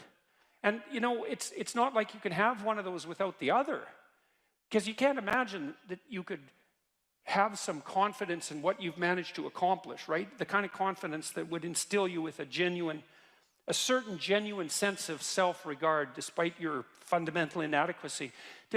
To have that fundamental sense of self-regard that's grounded in something real, it has to be based in a narrative that approximates that was extremely difficult, but it was worth it. You have to have both of those. And so that's interesting, because one of the questions we always ask ourselves, this is the theodicy question, technically. You see the suffering in the world, you see the suffering of children, you see maybe your own children or your suffering, and you wonder, well, how can reality be constituted so that I can have faith in its essence when there is so much suffering? And one answer to that is something like, well, how much suffering do you want? And you might think, none. It's like, yeah, I don't think so. I don't think that's right. At least you want something approximating optimized challenge. So you could say, at least you want to be pushed to your limit. And maybe you find the most exciting times in your life. In fact, you'll pay for this. You'll pay to have this experience, to be pushed to your limit. Not beyond it, or maybe even a bit beyond it, And maybe not so far beyond it that you crumble and break and things fall apart. But, could you be pushed to your limit optimally if there wasn't the possibility of falling apart and breaking?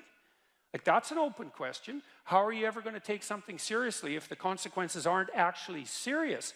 And there's something delightful about dancing on the edge. That's why Hawaiians believed that surfing was sacred, And it's because to surf, you have to be on the edge, right? And the waves can come and take you out at any moment. But without the possibility of the waves rising to take you out, then you can't dance on the edge. And maybe that's exactly what you want to do. And there's good evidence from the neuroscience literature that consciousness itself is something akin to dancing on the edge. So technically, when you're conscious, when you're awake, your brain is occupying a position between something. It's a position that's something like between chaos and order.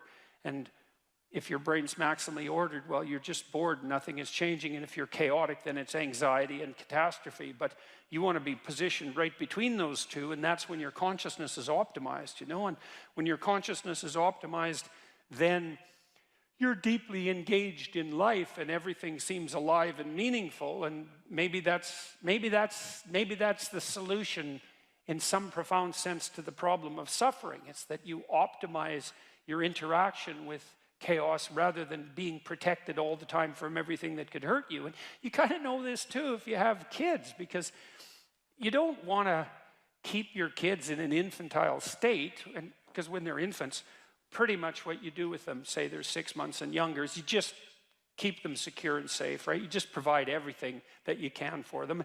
You have to do that because, well, what are they going to do? They just lay there fundamentally and squawk now and then. I mean, it's not like they're ambulatory. They can't go out and do things for themselves, and so it's up to you, and your goal is to keep them secure and safe. But once they start being able to move around, then increasingly it's sort of up to them. And if you have any sense as a parent, the psychoanalysts used to say, the good mother necessarily fails. And what did they mean by that? They meant, well, if you're committed to your infant when you're a mother for the first 6 months, it's like it's all the kid, 100%, full self-sacrifice devoted towards the infant. That's the right attitude. But even by 9 months, child can crawl around quite a lot. They're developing something of an independent will.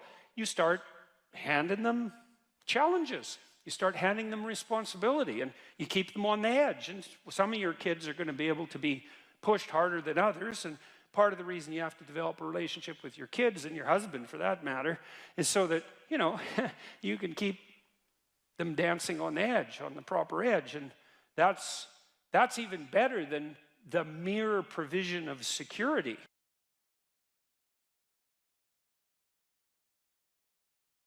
What sort of life would you have to have so that you could bear your suffering nobly? That's a good question to ask yourself. Now, and so we had people just write for 15 minutes. If you could have what you wanted, needed, what might that look like? And there's an instruction there too, is do it badly. Because what the hell do you know? And besides, your vision's going to change as you progress through your life. And so you're not going to get it done perfectly, but that's okay. Get it down. Get a rough first draft down, right? A rough approximation of who you could be if you got your act together. And not who other people think you should be, although that might enter into it because you don't want to be completely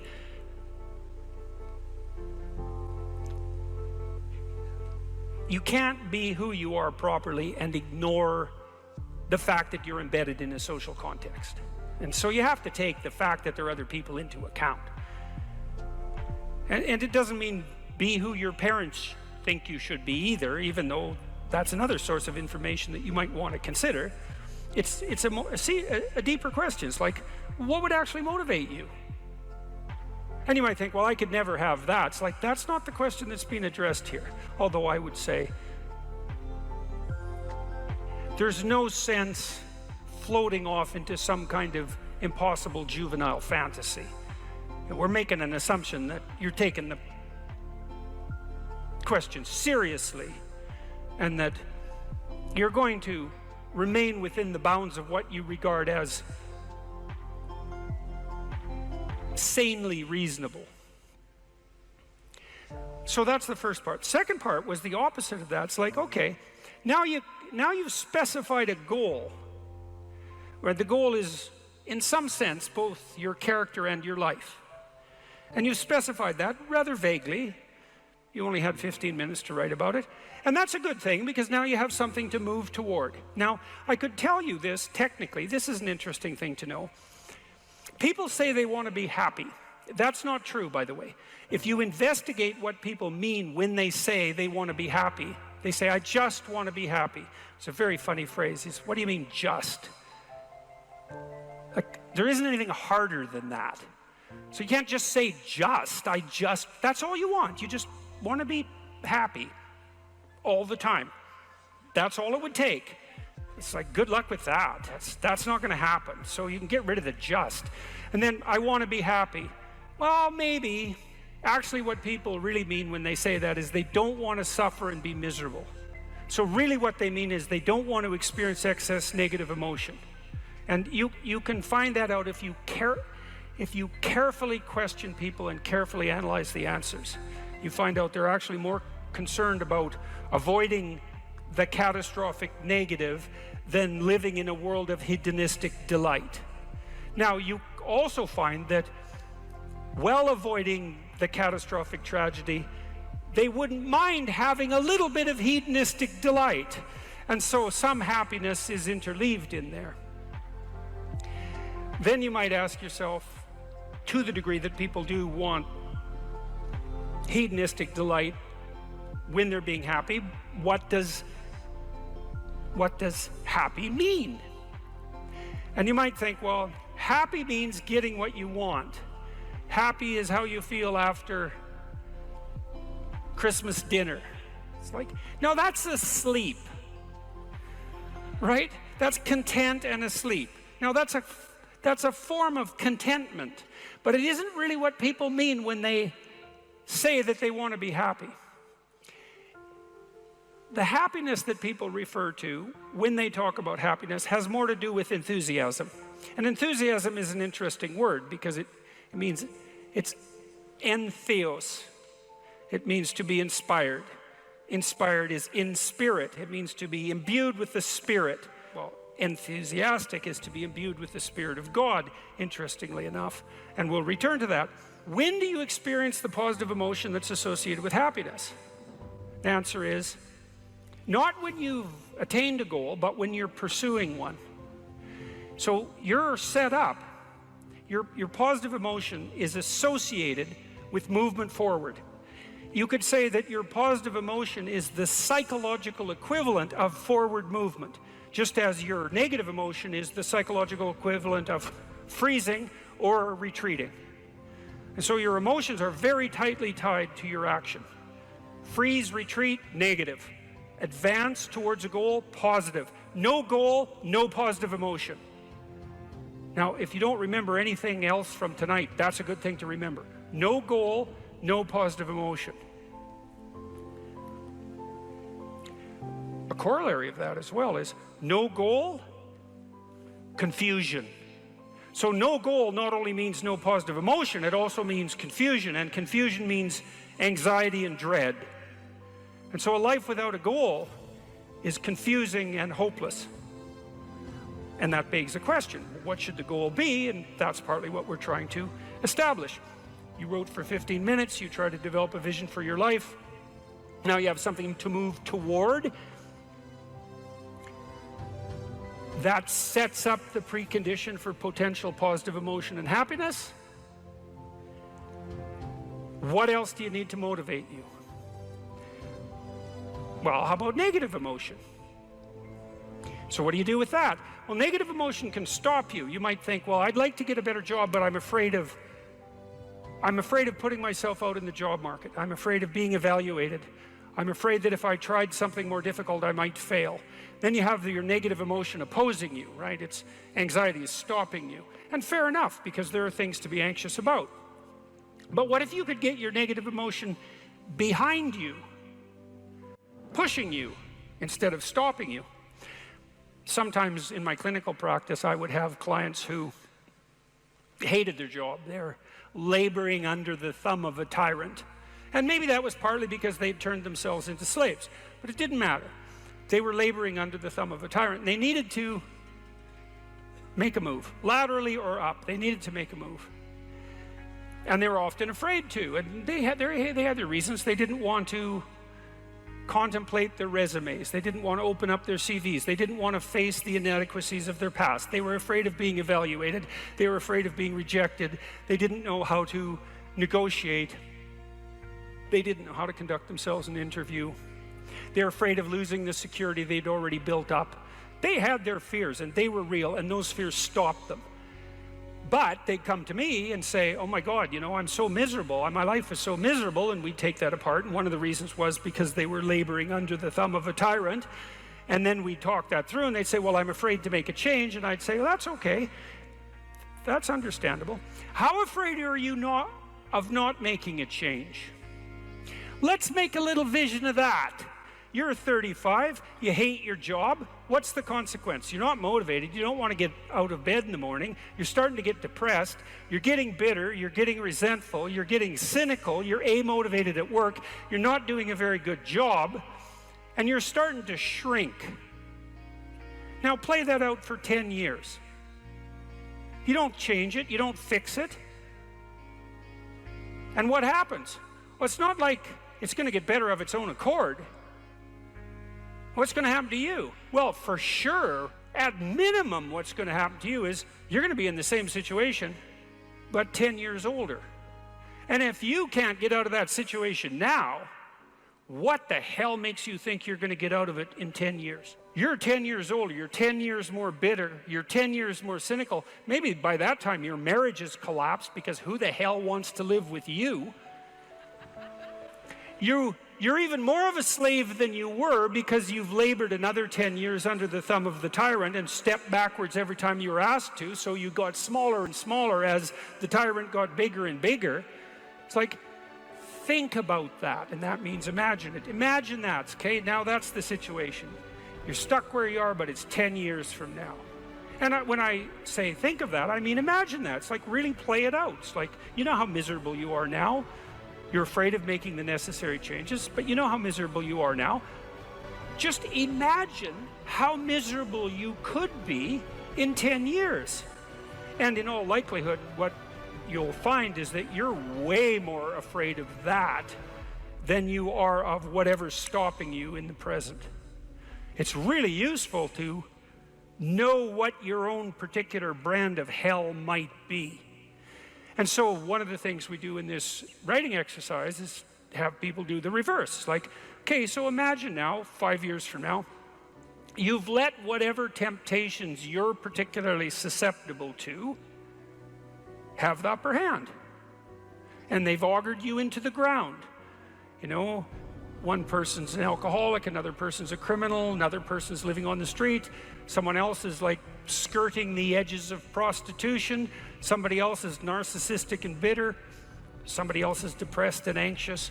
You know where you would fall off the edge of the earth if you fell off in whatever direction you're prone to fall off. Everyone knows that, but we avoid that. You know, that's rule 3. Do not hide things in the fog. Is that the rule? Do not hide unwanted things in the fog. Yeah, well, we often won't allow ourselves to imagine the catastrophe that we're pursuing, let's say through inaction. That's a good thing to fix. So now you say, well, you think for 15 minutes, that's not very long, about who you could be and what you could have if you could have what you wanted, if you were who you could be. And then you think about what sort of hell you could produce for yourself if you didn't do that. And that's not a bad polarity. It's like, I'm going to get away from that and I'm going to move towards that. And then you have your negative emotion working for you and your positive emotion working for you. And that's a good gradient, and that's a great gradient emotionally, because as I said, you don't experience positive emotion except in relationship to a goal. And if you've got a nice gradient on your goal pursuit, then that's going to increase the degree to which you feel positive emotion. And positive emotion, by the way, isn't just about being happy. That's the most trivial part of it in some sense. Positive emotion allows you to focus. It's the soul of concentration. It's the essence of enthusiastic motivation. When you say, I really want to do that, that statement is predicated on the existence of positive emotion. It's the fact that the goal beckons to you that makes you say, I want to do that. And you know how much easier it is to do something you want to do than to do something you don't want to do. And that ease is actually a consequence of the activation of the system that governs positive emotion. And you might ask yourself, well, how powerful a system is that? And I would say, well, almost all of the drugs of abuse that people are most prone to abusing are abused because they activate the positive emotion system. So cocaine, methamphetamine, heroin is also a painkiller, but it has a psychomotor stimulant element. That's the technical term for the pharmacological effect of pharmacological agents on the positive emotion system. Psychomotor stimulation, psychomotor because it's associated with movement forward. And cocaine is such a powerful drug because it makes you feel like you're doing something worthwhile. That's the system it hyperactivates. And so it's a primary system of motivation. It's as old as forward movement itself. It's a cardinal source of meaning. And it only manifests itself in relationship to a goal. I don't know what the hell you should do with your life. I can help you figure it out, maybe. We can talk about it, but you are the person who has to decide if the things that you're aiming for, you know, get you out of bed in the morning. And then you got to specify the transformation processes and start practicing them. And you have to understand that you're going to be bad at it, but it doesn't matter because bad's fine. Persistent is what you need to be. If you persist, with tiny improvements, if you persist, you win. It's direction that produces primary positive emotion. And so if you need positive emotion to move through life, which you do, because you can't even move without positive emotion, and also positive emotion is a good bulwark against terror and pain. If you need those things, then you need direction, you need a goal, you need a value structure. You let all that nonsense burn away. And you might say, well, I don't know what I should leave behind. And the answer to that is, that's a lie. All you have to do is ask yourself, you'll come up with a list instantly of 100 stupid things that you're doing that you know you could stop doing. Take on the consequences of error and learn from it, and then you win constantly, because even if something goes sideways, you think there's something to be derived from this. When you're in the world and something objects to you, something that matters objects to you, then in the entire unrealized world is in that thing that objects. It's all tangled up inside it. That's why it's the great dragon of chaos. It's everything that's outside of your conceptual structure. And what is that? It's everything that lurks outside of your walled city.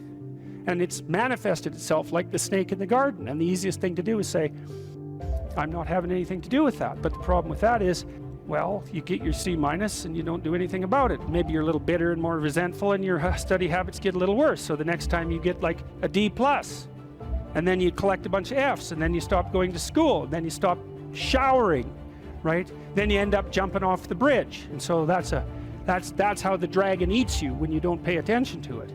And so it's no bloody wonder that people avoid, you know. It's really no wonder that they avoid, because error messages contain within them the implicit world. Now, the upside of that is, well, they contain within them the implicit world. And the world isn't all negative. And so maybe you get your C-, and that's actually the best gift you ever got, because somebody finally took you and went, whack, you know, clue in. And so you take that apart and you think, oh, I don't know how to write. I don't know how to think. I've never read anything in my life. My study habits are abysmal, you know, like maybe I'm working at 2% efficiency, which it's like to find that out is so optimistic. I mean, if you're barely hanging in there, but you're only working at 2%, you might imagine what you could have as a life if you're working at like 50%. So the C- can be the best gift you ever had, and that's the gold that the dragon hoards. That's exactly what that means. That doesn't prove that you're stupid. Now, it implies that you might be stupid, but it doesn't, right, really, it does, and that's why you don't want to look at it. Maybe it implies that you're lazy, or implies that you're ignorant, or like it implies all sorts of terrible, but you don't want to leap to that, and that's sort of the proclamation of innocence before guilt. You are the thing that is, and you're the thing that becomes, and you should put the thing that becomes at a higher place than the thing that is. That means you also have to allow yourself to shake off those things about you that you might be pathologically attached to, habits and people for that matter, ways of thinking, all of those things. You have to allow yourself to shake those off, and that's more like a burning. That's why the phoenix is the symbol that it is, right? It's old and it deteriorates, it bursts into flame, and then it's reborn. It's like, well, do you want to be reborn? It's like, well, that's not the question. The question is, do you want to burst into flame? And the answer to that generally is no, but that's the wrong answer. The right answer is you let all that nonsense burn away. And so then you look at the micro routines. It's okay, well, I got a C- in this course. Maybe I should study for that course 15 minutes more a day for the next 3 months. And then you ask yourself, do you think you could do that? No, I'm too useless. Okay, how about 15 minutes every second day? You think you could do that? You put it in your schedule, like 15 minutes every second day in the morning. And that's while you think, well, what's wrong with me? Well, I'm not very good at managing my study schedule. That's not quite down here at the behavioral level, but it's pretty close, because what you can take an action. You can open up your schedule and you can say, well, I'll mark 15 minutes aside. Then you can practice doing that. It's pretty low level in the hierarchy. It means, well, you're still not a horrible person. You just got to polish up your work ethic. It's like, shut the hell up most of the time, but now and then you don't shut up because it's time to say something. You don't want to make unnecessary enemies though. Well, you don't want to take yourself apart any more than is absolutely necessary. Develop some of the micro routines on the other side of the personality distribution. So if you're disagreeable as hell, maybe you could start learning how to do nice things for people. And that actually works, by the way. So if you take disagreeable people who are depressed and you get them doing nice things for other people, their depression tends to lift. But then by the same token, if you're agreeable, then you should practice doing some things for yourself and being more tough-minded in your negotiation. You know, you're extroverted. It's like, okay, man, learn to spend some time with yourself, right? You're low in openness. Well, try reading a book that's outside of your, you know, your sphere of interest now and then. If you're conscientious, well, you should probably learn how to relax occasionally, and so forth. So you can, I think partly what you're doing as you're developing your personality is not moving the mean much, the average, where, you know, where you're located, but you're extending the standard deviation so that you're a bigger bag of tricks than you were before. Life has got its rat's nest of miseries, and that's for sure. And maybe you could even make a categorical statement that life is mostly a rat's nest of misery. You know, and you could make a pretty powerful argument for that. But then there's a counter question, which is, well, what if you tried not to make it any more miserable than it had to be, right? Then what would it be like? I would suspect that most of that misery would go away, because it's the unnecessary misery that really brings you down. You know, it's like, well, if someone has cancer, it's like, that sucks. But it's not like you can say, if only we had done this differently, then that wouldn't have happened. But when someone's out like torturing you in a malevolent way, or maybe you're doing the same, you can always ask yourself, well, is this really necessary? Is this just like a useless add-on to the miseries of life? That's what disheartens people.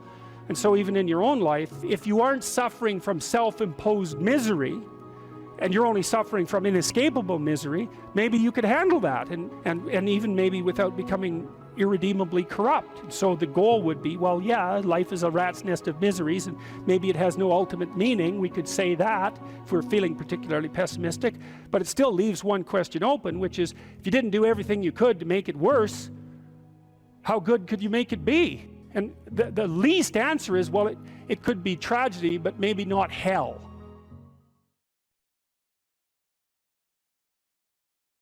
And I would say, you don't just have to face the reality of unjust suffering and death in your life. You have to face the reality of hell. And you might say, well, I don't believe in hell. It's like, well, do you believe in Nazi Germany? You know, do you believe in the Stalinist Soviet Union or Maoist China or Cambodia? That's hell. And you can assess that more deeply. You could say, well, that's not even hell, that's not as precise a formulation of hell as you might be able to conceptualize. Hell is actually participation in the process that led to the establishment of those countries. And that's something that human beings do. And the fact that we do that is something we have to face. And maybe that's even worse than death. And I think you can make a case for that. I really do. I think there are things in life that are worse than death. There are things in life that are worse than unjust suffering and death. And the things that lead to hell are worse. And you might think, well, I don't have to worry about that. It's like, yeah, you do, as a matter of fact, because you're going to face those things too. And you're going to face that when you face your own malevolence, which you will, and you're going to face that when you face the malevolence of others, including the mob.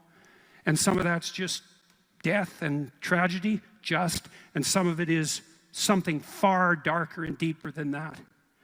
And so, yeah, you face that. And so that's kind of interesting.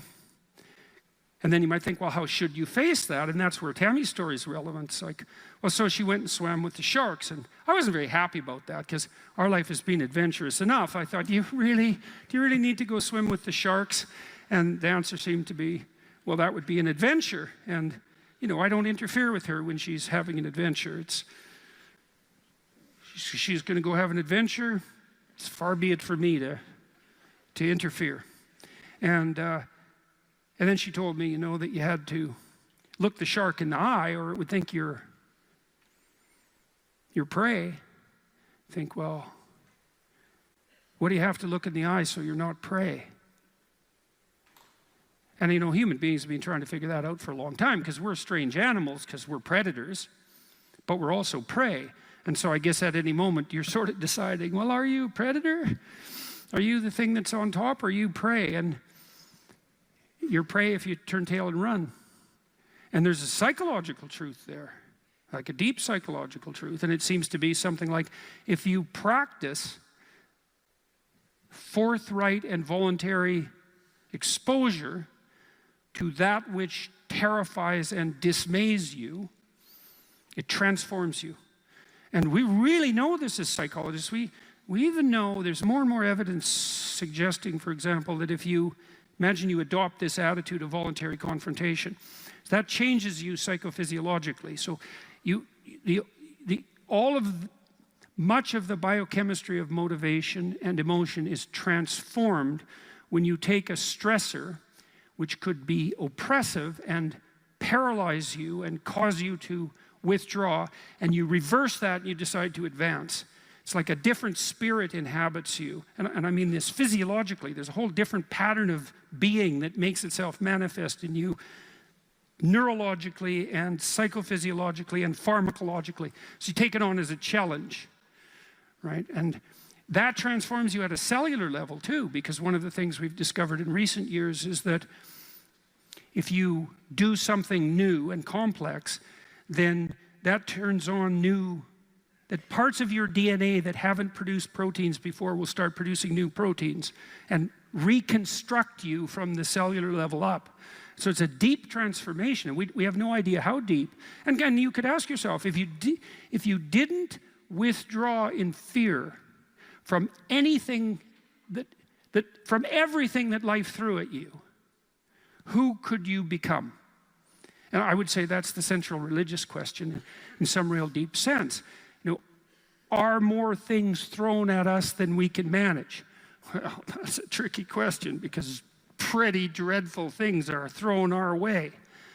And you might say, well, that's just presents an insuperable barrier to progress. That's not very helpful, because you're alive, here you are, you got these problems to contend with, and if it's an impossible task, then how could you be anything but hopeless and desperate? But then you think, well, wait a second, how would things transform if I took this on as a voluntary adventure? Regardless of its scope, and the scope would include unjust suffering, death, and hell. And that's not just some religious or metaphysical vision. It's like, no, you're actually going to have to contend with that in your life, in whatever way those things make themselves manifest to you personally. That's coming, man. And so maybe you better get prepared. And then the question might be, well, what would happen if you got prepared? And the answer might be, you'd be prepared. And I think the religious enterprise in its deepest sense is that process of preparation. And you might want to even push that a bit farther. You might say, well, not only do you want to get prepared for what's coming your way, but you want to be so prepared that when it comes your way, that it doesn't make you bitter and resentful and tempted by the desire to walk the path that would make all of that even worse. And so you might say, well, if you could really face up to what you need to face up to, not only could you turn yourself into someone that could bear the catastrophe of life and exposure to hell, but maybe you could turn yourself into someone who would still do good even while facing those things. And that's a pretty noble goal, because it's realistic. It's not naive at all. It says, look, man, trouble's coming your way, and it's real. And yet it's possible that you could confront that and still do good in the deepest sense. It's like, well, that's quite something. It would be really quite something if that's true. And one of the preconditions of that would be faith, I suppose. And in some sense, that's what Tammy was manifesting when she went down and swam with the sharks. The faith that if she looked the bloody predator in the eye, that would solve the problem. And then you think too, well, could it be any other way? It's like, well, we have all these problems in our lives, and we could think there's two possible ways of approaching those problems. One would be we just ignore them in the hopes they would what? Go away? Well, no one thinks that's, no one who isn't a child thinks that, and very few children. Nobody believes that. We know perfectly well that if you got to face something, man, you better face it. And if you're going to face it, that's probably the best pathway forward. And then you might think, well, what does that mean ultimately? And it might mean something like, face it, you know, as deeply as you possibly can and as voluntarily as you possibly can. And there's an element of faith in that because you have to put yourself on the line. But you're kind of stuck with that anyways. You know, that's the rub. If you could have what you wanted in this moment, and I could deliver it, what would it be?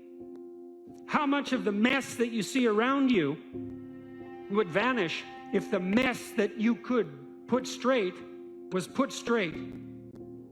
You know perfectly well that if you put your mind to it and you make the proper sacrifices, there are things you can set straight. What advice do you have for a young man in his 20s? Make a plan. Look at what you're interested in. Get disciplined about something. Allow for the possibility that you have something important to contribute to the world, and that the world would be a lesser place without that contribution. Don't be afraid of taking on responsibility. It's where you find what sustains you in your life. You can take on too much responsibility. You have to be cautious in that regard, but that's a less common problem than not taking on enough. A lot of the things that people regard as traps are actually the means to their life. You have to understand that you're not your own servant, so to speak. You're someone that you have to negotiate with, and you're someone that you want to present the opportunity of having a good life to. And that's hard for people because they don't like themselves very much. You have to believe that your action has some redemptive possibility, because why would you do it otherwise? And you might say, well, I kind of believe that. It's like, well, that's not good enough. You know, you kind of got to throw yourself all into it. And what's the cost anyways? It's not like you're going to get out of this alive. So you're pretty much all in whether you want to be or not. And maybe if you were voluntarily all in, things would be a lot better than they are.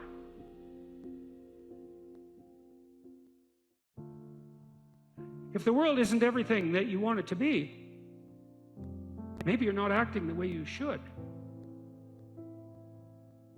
One of the things people do to buttress themselves against failure is to never let themselves really gain clarity about what they need and want. Let's say you try something, but you only do it half-heartedly. And then you fail, and you think, well, I didn't really fail because, you know, I held a bunch back in reserve, and so I didn't get what I wanted, but maybe had I been all in, I would have. And so you don't have to upbraid yourself too much for the failure. Now, it's a catastrophic way to live, to sit on the fence and to not commit, because instead of risking the possibility of failure, you engage in what's essentially the absolute certainty of failure. Because if you want something worthwhile and difficult, which you probably do if you want to have an adventure and go somewhere, then what's the chance you're going to get it if you're halfway in? You can't be halfway in, but that sort of protects you against failure, because you can tell yourself, well, if I tried, I could have done it. It's like, you know, you tell yourself that 200 times and your life's over. Better have a valued goal, because otherwise you can't get any positive motivation working out. And so the more valuable the goal, in principle, the more the micro processes associated with that goal start to take on a positive charge. And so what that means is, well, you get up in the morning and you're excited about the day, you're ready to go. And so as far as I can tell, what you do is you specify your long-term ideal, you specify your goal. You do that in some sense as a unique individual. You want to specify goals that make you say, oh, if that could happen as a consequence of my efforts, it would clearly be worthwhile. Would it really be so terrible if my life wasn't miserable? Would it be so terrible if I got what I wanted and needed, especially if I was doing that in the best possible way? well, there isn't anything better to have than a problem that's worth solving, like that's really worth solving, right? And so the more of that you take on, the more you have a reason to get out of bed in the morning, no matter what. Like, I'm getting up, I'm trudging forward. Doesn't matter what I'm suffering from. I've got things that need to be done. They're necessary. And that gives you that sense of purpose that is the antidote to bitterness. So, yeah, there's lots of reasons to, because I've thought for a long time, imagine you have a choice in front of you, because you do. So here's the choice. Your life is either meaningful or meaningless. Okay, so let's go through the meaningless part first. Because you think, well, of course I don't want it to be meaningless. It's like, yeah, just hold on a second. Nothing you do matters. And so impulsive pleasure is the order of the day. No responsibility. You can do whatever you want. It's like Pleasure Island in Pinocchio, right? Or it's like Neverland in Peter Pan. You're still a kid. You can play all the time. Yeah. Impulsive pleasure and no responsibility. That's the reward for meaninglessness. Well, but then the other side is, okay, well, let's say you want your life to be meaningful. It's like, okay, then what you do matters. It actually matters, right? Make a mistake, hurts you, hurts your family, hurts the world in a deeper way than you think. And you have to be awake to that. And then you have to take it on yourself. There's always people out there who are doing far better than you on pretty much anything you want to imagine. And if all you're doing is seeing yourself in their reflected light, let's say, then it's going to be pretty damn dismal. But it's not a good comparison because, well, first of all, there's danger in just comparing yourself to others, period, because they're not you. And God only knows what struggles they had to undertake to get to where they were, or what burdens they're currently carrying that you're not aware of. But you can certainly contrast yourself with yourself. And that's a lot better. It is the only way. Well, it's also the only way of really measuring anything approximating proper improvement. You can actually tell when you're a little better than you were yesterday. Right. And you can actually do that. That's another thing that's so interesting about it, is that you can actually make yourself a little better in some way, pretty much, well, I don't know if it's at every moment, but you can certainly do it every day. You're quite different from other people, and you shouldn't be comparing yourself to them because they're not like you. They don't have your family. They don't have your temperament. They don't have your troubles. They don't have your abilities. The only person that has those is you. Compare yourself to who you were yesterday and not to who someone else is today. And see, that's a game you can win. Be careful who you share good news with, because you want to share good news with people who are going to be genuinely happy for you. And that's one way that you can identify those people who are really on your side.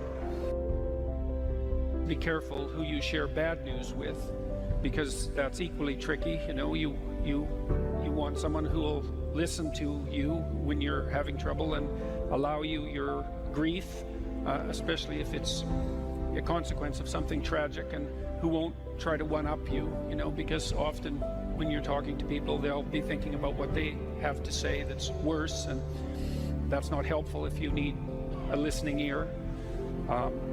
Make one room in your house as beautiful as possible. I talked a lot already about the necessity of cleaning your room, which is, in some sense a foolish piece of advice because it seems so obvious, but it's not obvious at all. And you'll find if you try it, especially if you're in a household that's not very functional, that you'll encounter obstacles that you couldn't imagine existed while you're trying to put your life in order. And you can take your surroundings beyond order and move towards beauty, and that's unbelievably useful. One of the things that I've been there's lots of different ways to interpret the world, and you can maybe even make a case that there's an endless number of ways to interpret the world. And the problem with that is that it kind of disorients you in terms of what you should be doing. But just because there's a very large number of ways to interpret the world doesn't mean there's a very large number of productive, meaningful, and sustainable ways to interpret the world. And one of the things you do have to do is figure out how you can conduct yourself today so that you don't upset the apple cart in a week or a month or a year. And so, what you do in some sense psychologically is you admit to yourself that your current frame of reference is faulty. Mm-hmm. And then you start opening the door to a different kind of thinking, which is more creative thinking. It's more lateral thinking, think, well, I'm wrong, but that's not necessarily a problem because I could be right if I thought some other way. Well, you know, that's great. Often it works. Yeah. And there's almost no end to the utility of trying to figure out which ways that you're wrong. Yeah. Because there's lots of them. And every time you discover one, then you don't have to be quite so wrong anymore. That's a really good deal. Yeah.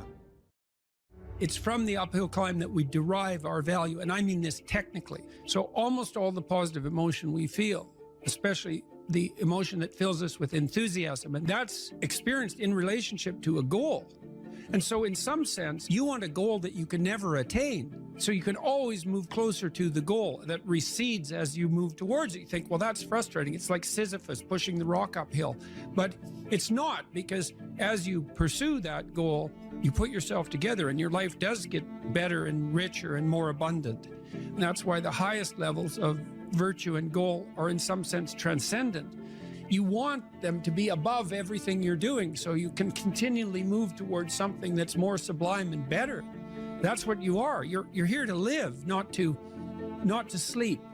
And the problem with the vision of Mai Tais on the beach is that, well, first of all, that's a vision of drug-induced unconsciousness. Second, it's only going to work for about a week. Third, you're going to be a laughingstock in a month and depressed and aimless and goalless.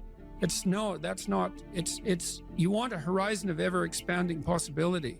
And so it does happen to people because they've staked their soul on the attainment of an instrumental goal. And it can be a pretty high order goal, but then you think, now I'm there, now what?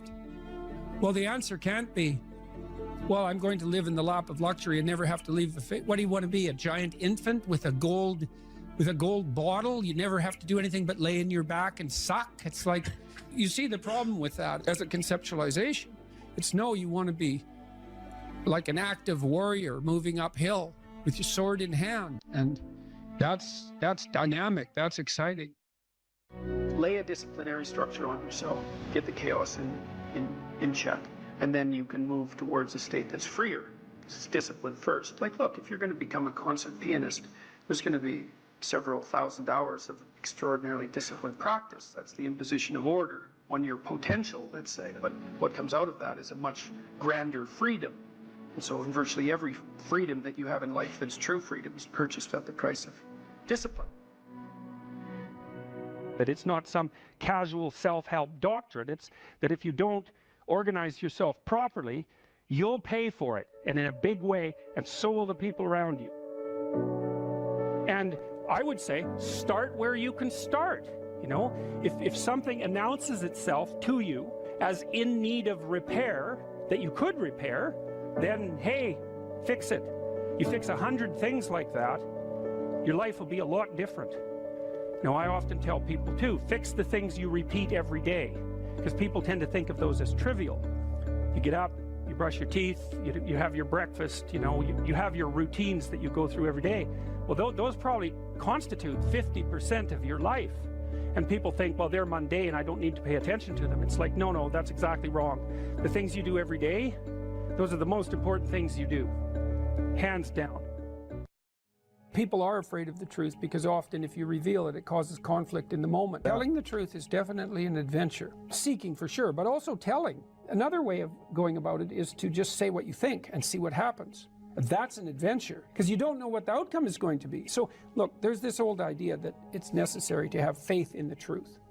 And so here's a way of thinking about that. Someone asks you a question and you might think, well, here's the outcome I want, and so here's how I'm going to answer that question. So that's one way of approaching it. But another way of approaching it is, you ask me a question, I'm going to think about the answer, and I'm just going to tell you what I think. And it doesn't matter what the outcome is, because I'm willing to see what the outcome will be, predicated on the idea that there isn't a better outcome than the one that truth produces.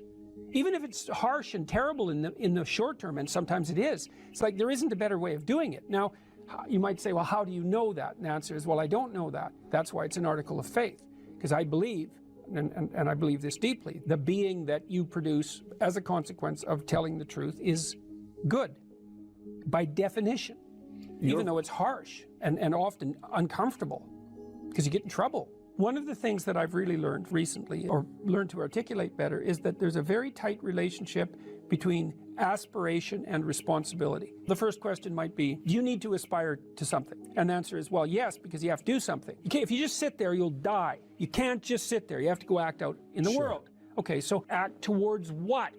Well, that's whatever your aspiration is. You have to have an aim. Okay, well, what should the aim be? Well, it should be something worth doing, let's say. Why do something that you don't feel is worth doing? What do you think's worth doing? Well, if you watch other people and you judge when they're doing something worthwhile, you usually judge them positively if you see that they're taking responsibility, at least for themselves. What, do you want to be completely useless so other people have to take care of you? That's pretty pathetic. And maybe you could get your act together so you're taking care of yourself and your family. And maybe you could even do better than that and take care of yourself and your family and your community. Well, good for you. That's responsibility, and that's an aim. Well, here's one of the things that's cool about that, is that your life doesn't have meaning without aspiration or an aim. Okay, so you need a hierarchy of values. There's got to be something at the top. It's got to be something important. If you don't have that, your life doesn't have any meaning. So if you criticize the hierarchy, or even the idea of hierarchy, you destroy the idea of aspiration, and then people have nothing. Well, that's not helpful. People are built for a struggle, and they're built for a weight, and you want to take on a heavy burden voluntarily. See if you can put yourself together. See what you can do out in the world while you're waiting to die. It's an all-in game. It better be worthwhile. The great people I know are brutally truthful to themselves and other people, and they have insanely adventurous lives. Get rid of everything you say that you only say to impress other people, and just see if you can say what you believe to be true. That's an adventure. That's the thing about the truth, you know? Well, you got to ask yourself, if you're not speaking the truth, who is it that's talking? If you're saying something that you do not believe to be true, it's not you talking. It's something else. It might be the part of you that wants to manipulate the other person into delivering what you think you want from them. Well, what is that spirit of manipulation that you've allowed to possess you? It's not you. Let's say you decide to live your whole life in that instrumental manner. You're going to craft your words like the student who says, well, I'm going to write what the professor wants to hear so I get the grade. It's like, well, you just turn yourself into that. Well, who is it that's doing that manipulating? It's not you, because those aren't your words. So even if you get the grade, it's not you that got the grade. It's the false you. It's the manipulative you. So you do that your whole life. You don't have your life. And then you think, well, God, that was a miserable life. I manipulated everybody. They were so damn stupid. They were sucked in by it. They're all contemptible. Everyone does it, you know, which they don't, by the way. And so that's a pathway to bitterness. Partly because if you're a manipulator and you use your language falsely, you don't live your own life. You live the life of whatever possesses you when you think it's you manipulating. And so you live the life of the spirit of manipulation. You know, maybe you're in California, see someone speeding down the road in a convertible Porsche, and you think, oh man, what a lucky bastard. And the truth of the matter is that he's thinking about wrapping his expensive sports car around the next cement pillar that he comes close to. You know, you can't tell. And people have hard lives, and even people who are comparatively fortunate have hard lives. And the ideal that you're observing that makes you jealous and resentful is in large part an illusion that's created by your own mind. You have to be careful of what you're jealous of, because you don't really know what it is. And then the other thing that's kind of useful is to understand you're quite different from other people, and you shouldn't be comparing yourself to them, because they're not like you. They don't have your family. They don't have your temperament. They don't have your troubles. They don't have your abilities. The only person that has those is you.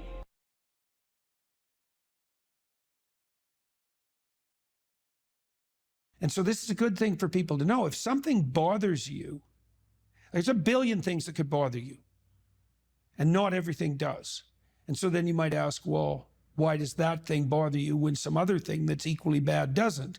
And as far as I can tell, the answer to that is because if it bothers you, that's your problem. And you might think, I don't want to have a problem. It's like, that's because you don't know that problems and opportunities are the same thing. So if a problem's crying out to you, then it could well be that your proper destiny is to address that problem, in which case it's an immense opportunity. And you saw that, exactly that. Oh, look, there's an absence in the marketplace. Well, that's a good discovery, an absence in the marketplace, especially if you're right. And so that's what you did. And then you got a movie out of it. So that's a pretty good deal. Yeah. You know, and that's independent of its eventual success as a movie, because even if it lands at any of the levels of success it could land at, you got to make a movie. And so that's pretty good. And God only knows what you learn doing that. So there's no loss in that, right? Yeah. There's just gain. There was an interesting thing that I realized during this whole thing, and it is related to what you just said. So for many years, I have told people that if you have an idea and you don't execute on it, your idea doesn't mean anything. Ideas are a dime a dozen, and it doesn't really matter. Yeah. And what I realized in making this movie is that I was actually wrong. Okay. Because if an idea, it's worthless if you don't execute it on it. I get that. But the actual idea, that if you have an idea, if you have an idea and it's good, Yeah. you can't even put a price tag on that thing. And that's why when you look at Hollywood makes a bunch of what are they called? Like reruns of the same movies, right? There's a reason for that. They have all this money to throw at ideas, and they just go, well, you know what? Make the superhero movie again, make the space movie again. They just make the same movies often over and over again. And I realized that these, if you have a really good idea, you have to execute on it. You have to do something with it, because if you don't, it's like a mortal sin not to execute on a good. Well, it's a idea. revelation, a good idea. It's a gift. It's And that's one of the grace. things, where does it come from? That's why I was kind of very That's curious when you exactly said that, right. because I know the answer to that. I look at it like, they know what molecules are in an amoeba, right? Yeah. We know what chemicals, and we know what's in it, but we can't make an amoeba. We can't make something alive. And just like in a movie or a book or a song, they know, you go to Nashville, they know what notes make a hit song, but they can't just produce a hit song. They can put all the chemicals in there, but they can't bring it to life. And so there is, just like there's something special about life, there's a spark that we don't understand. We can't fabricate it. We cannot fabricate that spark in life. And we can't, as far as I can tell, we can't fabricate that spark of an idea. Okay, so there's a bunch of things that come off that. So one of the things I realized, so I've done a lot of lecturing again this year. I don't know how many different cities we went to, 60 or 70, over the last 8 months, maybe more than that, a lot. And I have a chance to develop my ideas every night. One of the things I came to understand more clearly was, this is a very cool thing, and it's relevant to what you just said, is that the spirit of your aim, you could say, answers your prayers or informs your thoughts. And it has to be that way, because thought is a navigation tool, right? You set an aim, and then your perceptions line up so you can see your way forward, but your thoughts and your emotions also aid that, because you want to get there, let's say. And then the methods by which you might advance come to mind because you've set your aim. Okay, so we can take this apart in this idea that came to you. It's like you wanted to serve your children. Okay, you wanted to serve them in a manner that was better than what was being served to them. You wanted to serve them in a manner that would help them develop in this adventurous way. So that was your goal, your aim, when you went to the library. And then what happened was, there was a mismatch between what you discovered and your aim. And so now that constitutes a problem, but it also constitutes an opportunity, right? Because now you see that if your aim was correct and there's a void, well, then that's a moral problem even. Okay, so now if it's a moral problem because your aim was right and the mechanisms for that aim to be manifested aren't available, well, then that's a genuine gap and it needs to be addressed. And if you figure that out, it's your moral responsibility to do something about it, but it's also your great opportunity. Okay, so there's that. So that's what you're serving. If your aim is correct and true, and you have a revelation in relationship to that aim, and you don't act on it, you've thrown away the pathway to that aim and you've betrayed it. That's not a good idea. But even more concretely, one of the things my wife has really learned to do in the last 2 years, she started to write and she started to speak publicly because she introduces me and talks for about 10 minutes.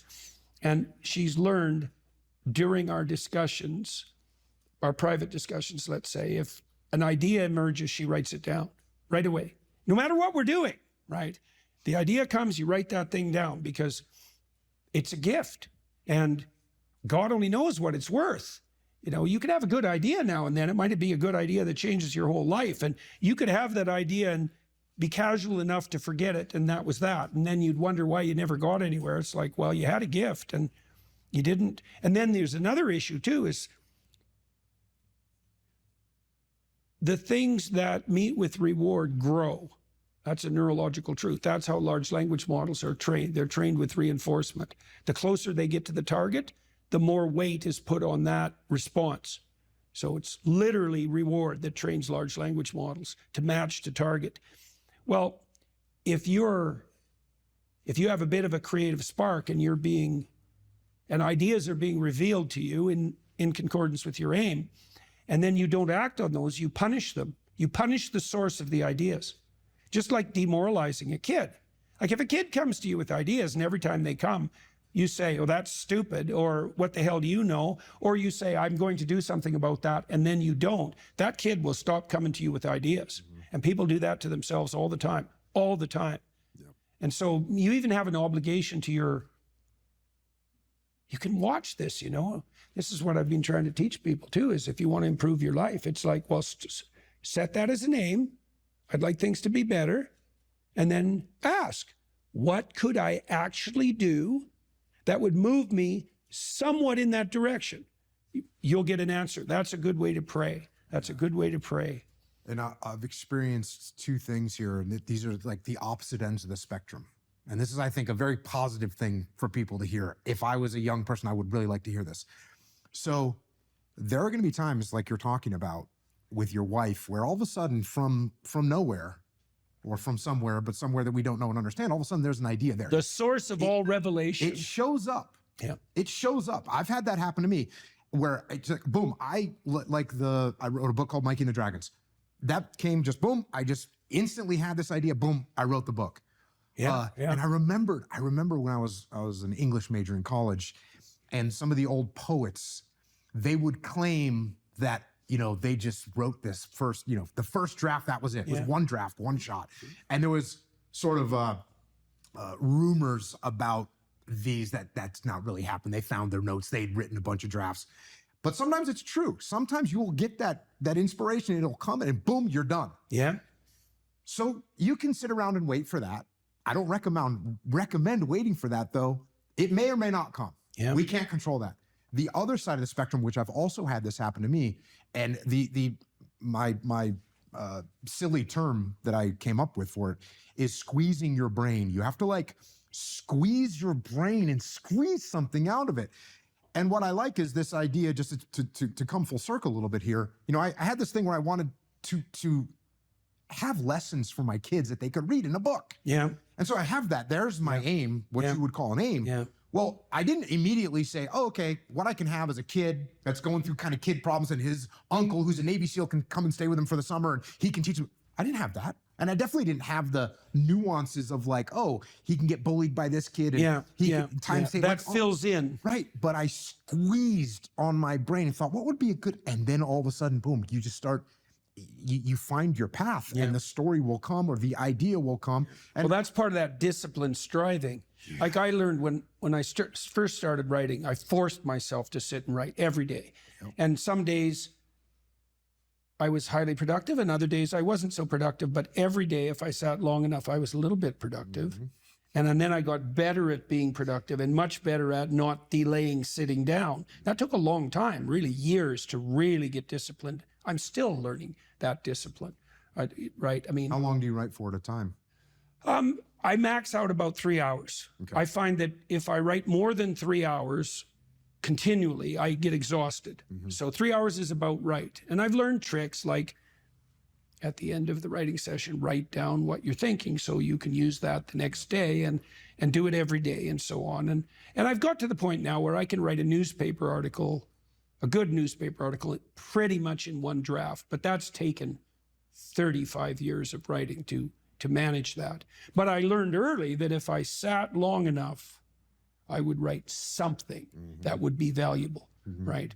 And some days it took like 45 minutes to get warmed up so that, you know, everything I wrote was just painful to produce and not of very high quality. But if you persist, the thing that persistence, that's the other thing that's kind of interesting neurologically. You know, I already said, if you punish the source within you that gives rise to ideas, it will stop producing ideas. So that's a bad idea. But it's also the case that you want to make being creative the victor over all the competing pulls and temptations. And partly what you're doing when you're disciplining yourself is that. It's like, no, I'm going to sit here, regardless of all the other things I could be doing, all the other things I could be thinking, until that part of me that's able to create wins that internal battle and prevails. And then it gets stronger and stronger over time. And that's building character. That's exactly what that is. If you're resentful about something, well, first of all, you should notice, I'm resentful. And that's kind of humiliating because no one's proud of being resentful. It's a shameful emotion. Well, so then why are you resentful? Well, there's only two reasons as far as I've been able to tell. One is that you're allowing yourself to be taken advantage of, or you're being taken advantage of. Sometimes you're not allowing yourself. Sometimes you're a child being abused by their uncle. You're not allowing yourself. You can't do anything about it. You're resentful because you're being taken advantage of, or because you're immature.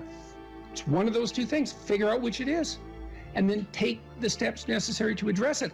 Living a life without resentment is a great goal. People are often resentful if they see that responsibility has been abdicated. Why isn't that person doing their job? It's like, well, hey man, step in at your workplace, in your family.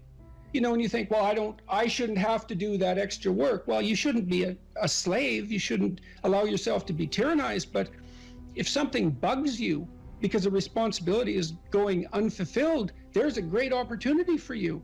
And this is something I don't think we teach young people well. And one of the things, you may remember this, that was so striking about the tour was that I made a case fairly consistently that most people find the meaning that sustains them through the vicissitudes of life, not in happiness, but in responsibility. And that would bring everyone to a halt. It would always make the whole theater silent. It's like, oh, I never thought of that connection. Because maybe you want to avoid responsibility, and you can understand why. You can understand why. You hide from it. That is what you encounter if you go out in the world and you think, who the hell wants that? I don't want the responsibility. It's like, well, yes, you do, as it turns out. There's nothing better than responsibility. Now, you know, I say that with some caution. I think that it's hard to say. The responsibility, I've been overwhelmed by my apparent responsibility, but I think it's also kept me alive. And I mean that literally. And so, Wait, can you go a little deeper with that? I mean, when you were at your darkest moments in the last 2 years, whatever that might be, was it the feeling there's been many times in the last year where it would have been much easier for me just to be dead. That's constant. So, but no. But is it but no because of something in you, or is it but no because of the people that you would have abdicated that responsibility of the people, or is that ultimately the same thing? Yeah. Well, I do think the two aren't easily distinguishable, but it's definitely that. It's definitely that. You know. And it's one of the chapters, the last chapter, is be grateful in spite of your suffering. You know, you need a meaning to sustain you through suffering, and it is the case that you find that in responsibility. Well. And so it's good advice for anyone who's at work. You're resentful about this and that because people aren't pulling their weight. Pull it. See what happens. You become indispensable instantly. You'll know everything. And no, and maybe that job won't be for you, or maybe that relationship won't be for you, but you'll take your hard acquired wisdom and go elsewhere and flourish there. So, you know, this kid stopped me. I think I wrote about this in this book. Kid stopped me in a restaurant one day when I was walking in, and he said, and he had an undergraduate degree, and he was working as a waiter in a chain steak place. And he stopped me and he said, you know, about 6 months ago, I was watching one of your lectures and I decided to stop being resentful about my job. And he was resentful because he had a university degree and he's working as a waiter. You know, and look, I don't have anything against waiters. It's like a waiter can make your evening, you know, hooray. He said, well, I decided I'd start trying at my job, like really trying as if it was worthwhile. He said he got 3 promotions in 6 months, like he's just rocketing up the power hierarchy. Well, it's not power, it's competence if it's well run. You know, and places are full of opportunity. There's always people out there who are doing far better than you on pretty much anything you want to imagine. And if all you're doing is seeing yourself in their reflected light, let's say, then it's going to be pretty damn dismal. But it's not a good comparison because, well, first of all, there's danger in just comparing yourself to others, period, because they're not you. And God only knows what struggles they had to undertake to get to where they were, or what burdens they're currently carrying that you're not aware of. But you can certainly contrast yourself with yourself. And that's a lot better. It is the only way. Well, it's also the only way of really measuring anything approximating proper improvement. You can actually tell when you're a little better than you were yesterday. Right. And you can actually do that. That's another thing that's so interesting about it, is that you can actually make yourself a little better in some way, pretty much. Well, I don't know if it's at every moment, but you can certainly do it every day. Let's say you want to become who you could be in the fullest sense. So let's say you're someone who's going to solve some serious problems. Okay, the first thing you have to do is admit to the seriousness of the problems. That's no joke. And so the first thing is just the terror of the problem itself. And that's enough to paralyze me. And that's the Hydra, that's the Gorgon with the head of snakes. It'll paralyze and turn you to stone. That's the basilisk in the Harry Potter series. Mm-hmm. You look at it and it turns you to stone and lurks underneath everything, right? And it's malevolence and tragedy. And so there's that. And then the next is, well, you're going to take responsibility for that? You're really going to do that, are you? That's a hell of a load, man. And so it's daunting to even consider that. And then there's the discipline and responsibility that necessitates, which is also daunting. It's like, oh my God, the problem's that serious. I'm really going to have to get my act together in order to not contribute to it, much less solve it. And so the problem is terrible. And then the solution is daunting.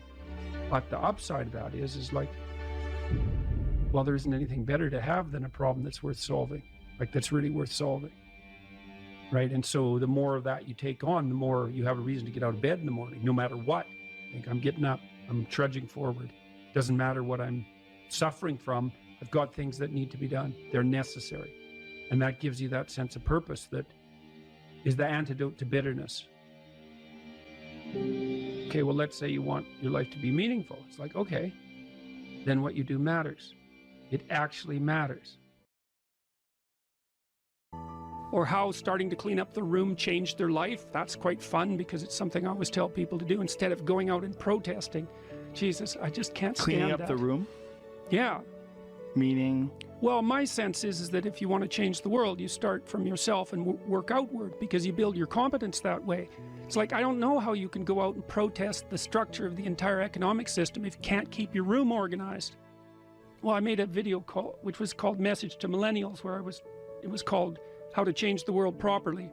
A bit of on the pretentious side, I suppose, but I was trying to produce something that was a counterposition to this idea that what you should do is go out and fix up other people.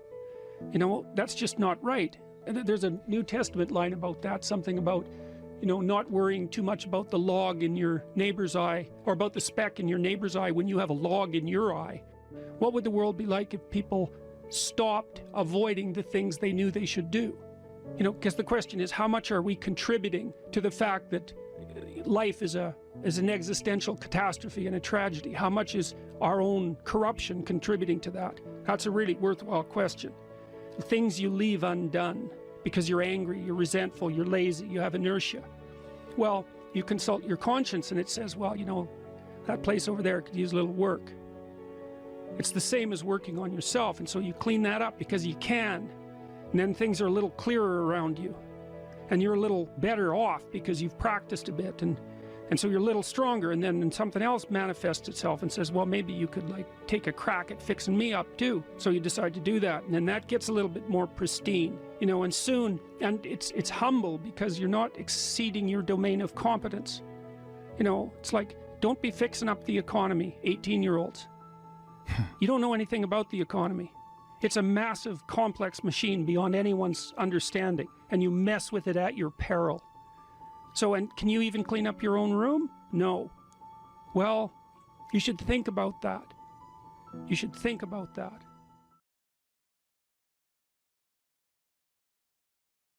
Well, so you're moving from point A to point B in your little circumscribed world. You've made everything invisible. And as long as that works, then your theory's good enough. It's accurate enough. It's true enough. You're in your little paradise.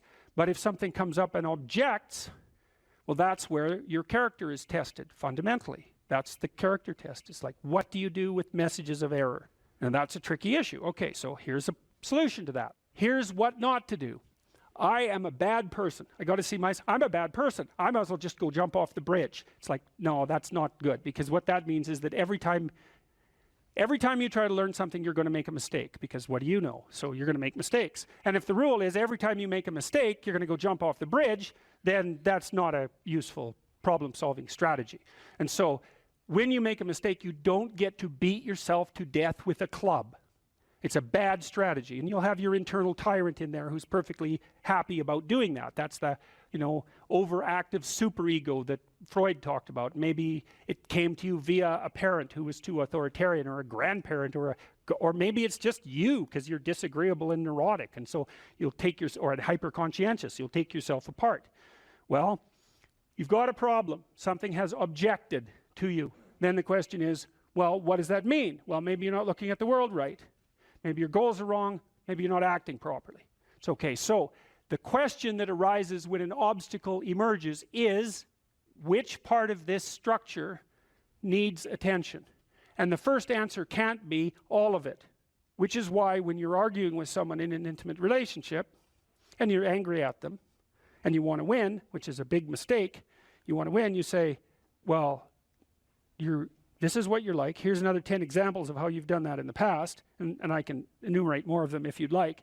And so that's actually what you're like, and I've tried fixing you and it didn't work, and so it looks like you're going to be like that up into the future, and you're basically saying to them, well, you're a bad person, and the only thing they can do is either collapse or punch you.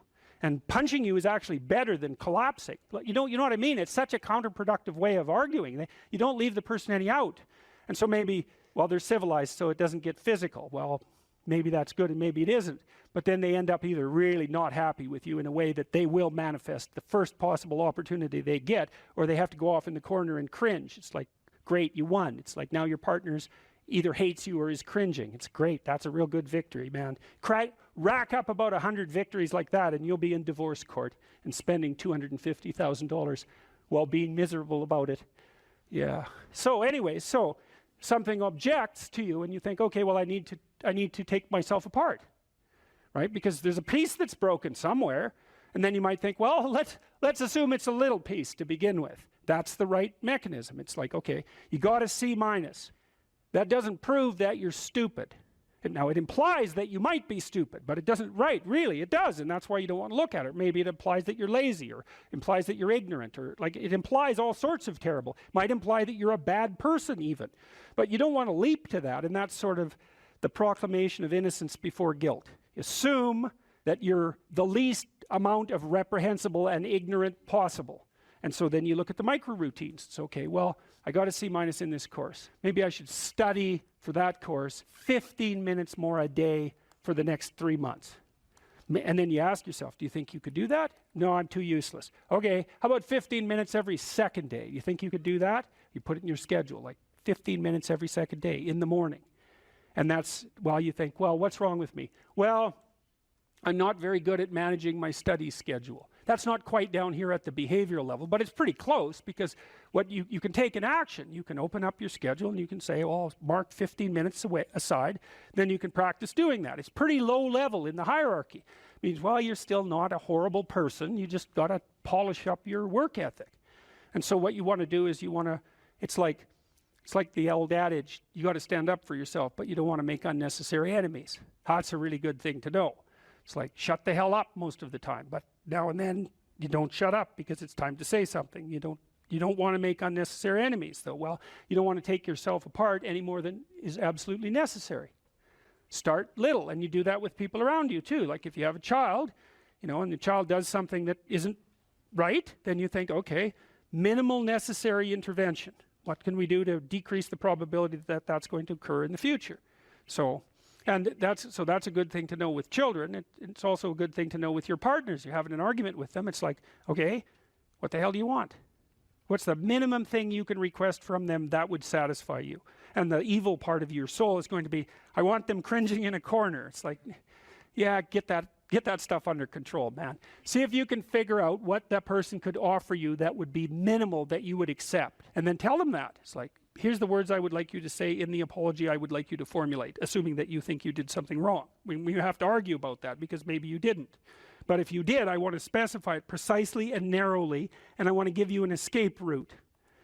And you might only be able to do it badly because you're still mad. So you apologize half-heartedly. It's like you get a pat on the head for that. Good.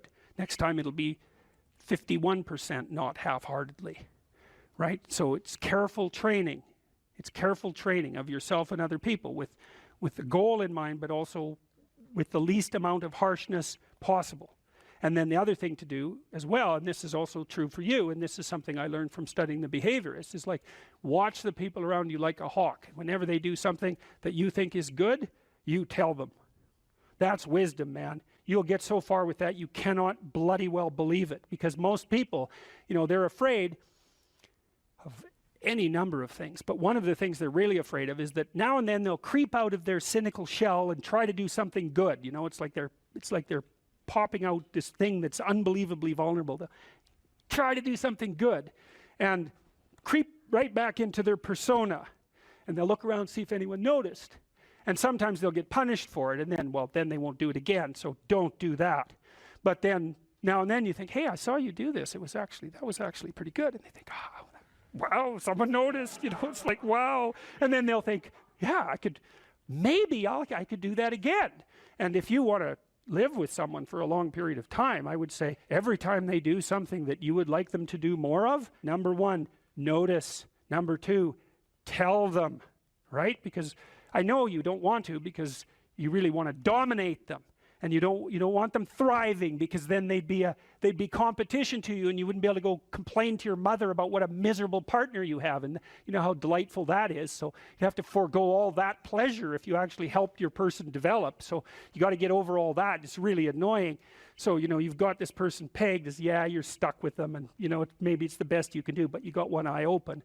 And then every time they do something good, you don't want to notice, because if that elevated them a little bit, you wouldn't be able to feel so resentful and miserable and keep your eye open for the next possible affair. And that is what people are like.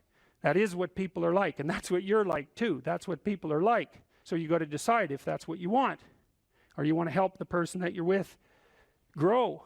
Now it's dangerous because they might outshine you. Well, good. Then you have someone to compare yourself to. That'd be a good deal. It's really rough with kids, because parents will stop their children from succeeding beyond them. They get jealous, and then they'll put them down, and then they have kids that do not like them, and they'll pay for it.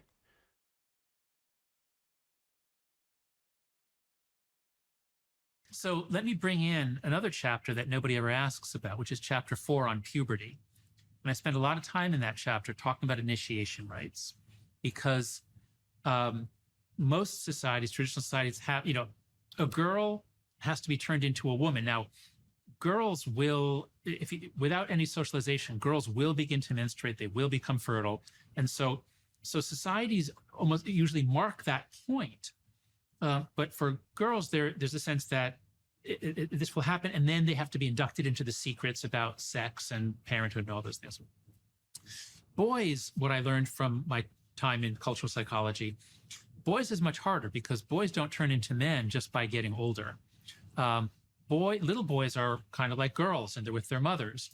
But especially in a warrior society, you have to get them from the world of girls and women to become a man. How do you do that? Well, a lot of toughening. They need a lot of toughening, and it's a long, drawn-out initiation. And we still see this in fraternities and sororities. Sorority initiations, I believe, are universally more mild at any university than the fraternity. The boys go through much harsher rituals. But where I'm going with this is, how do you turn a boy into a man or a girl into a woman? How do you turn a child into an adult of their sex? You have to have some guidance from elders, from someone a little older, who is imparting knowledge to them, who is choosing what they consume in the sense of what stories, what inputs. And while we didn't do a great job of that, I mean, when you and I were growing up, a lot of the messages came from television, but at least those messages were made. None of the TV we watched was by other children. None of it was created by other children. It was all created by people in our parents' or our grandparents' generation. And it often had a moral. And it was, for me, it was very American. It was like, this is part of.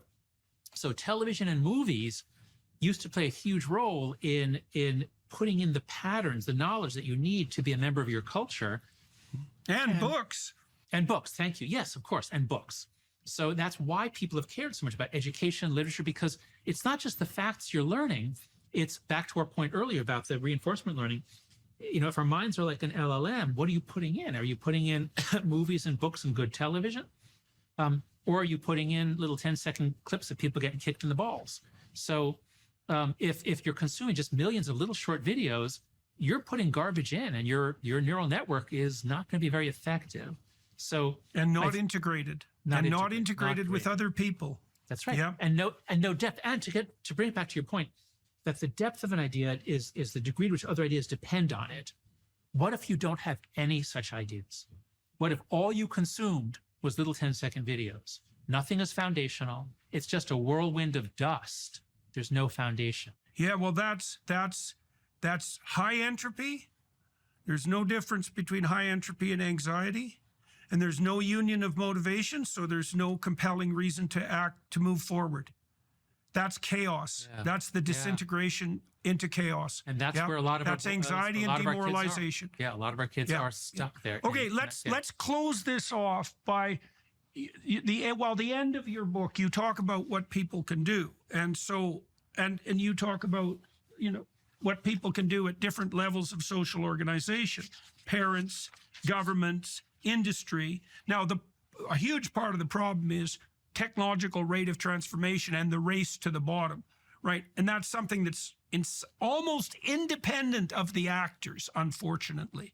It's implicit in the technology. But anyways, and I'd also like, I think this is what we'll do on the Daily Wire side. I would like to talk to you about what has happened in consequence of your book and what effective steps people have taken. So let's do that. But give people an overview of what you think the institutions, broadly speaking, must and should do about this fragmentation and race to the bottom. So the key to understanding how this problem got so big so fast and why it's so hard to get out of is the concept of a collective action problem.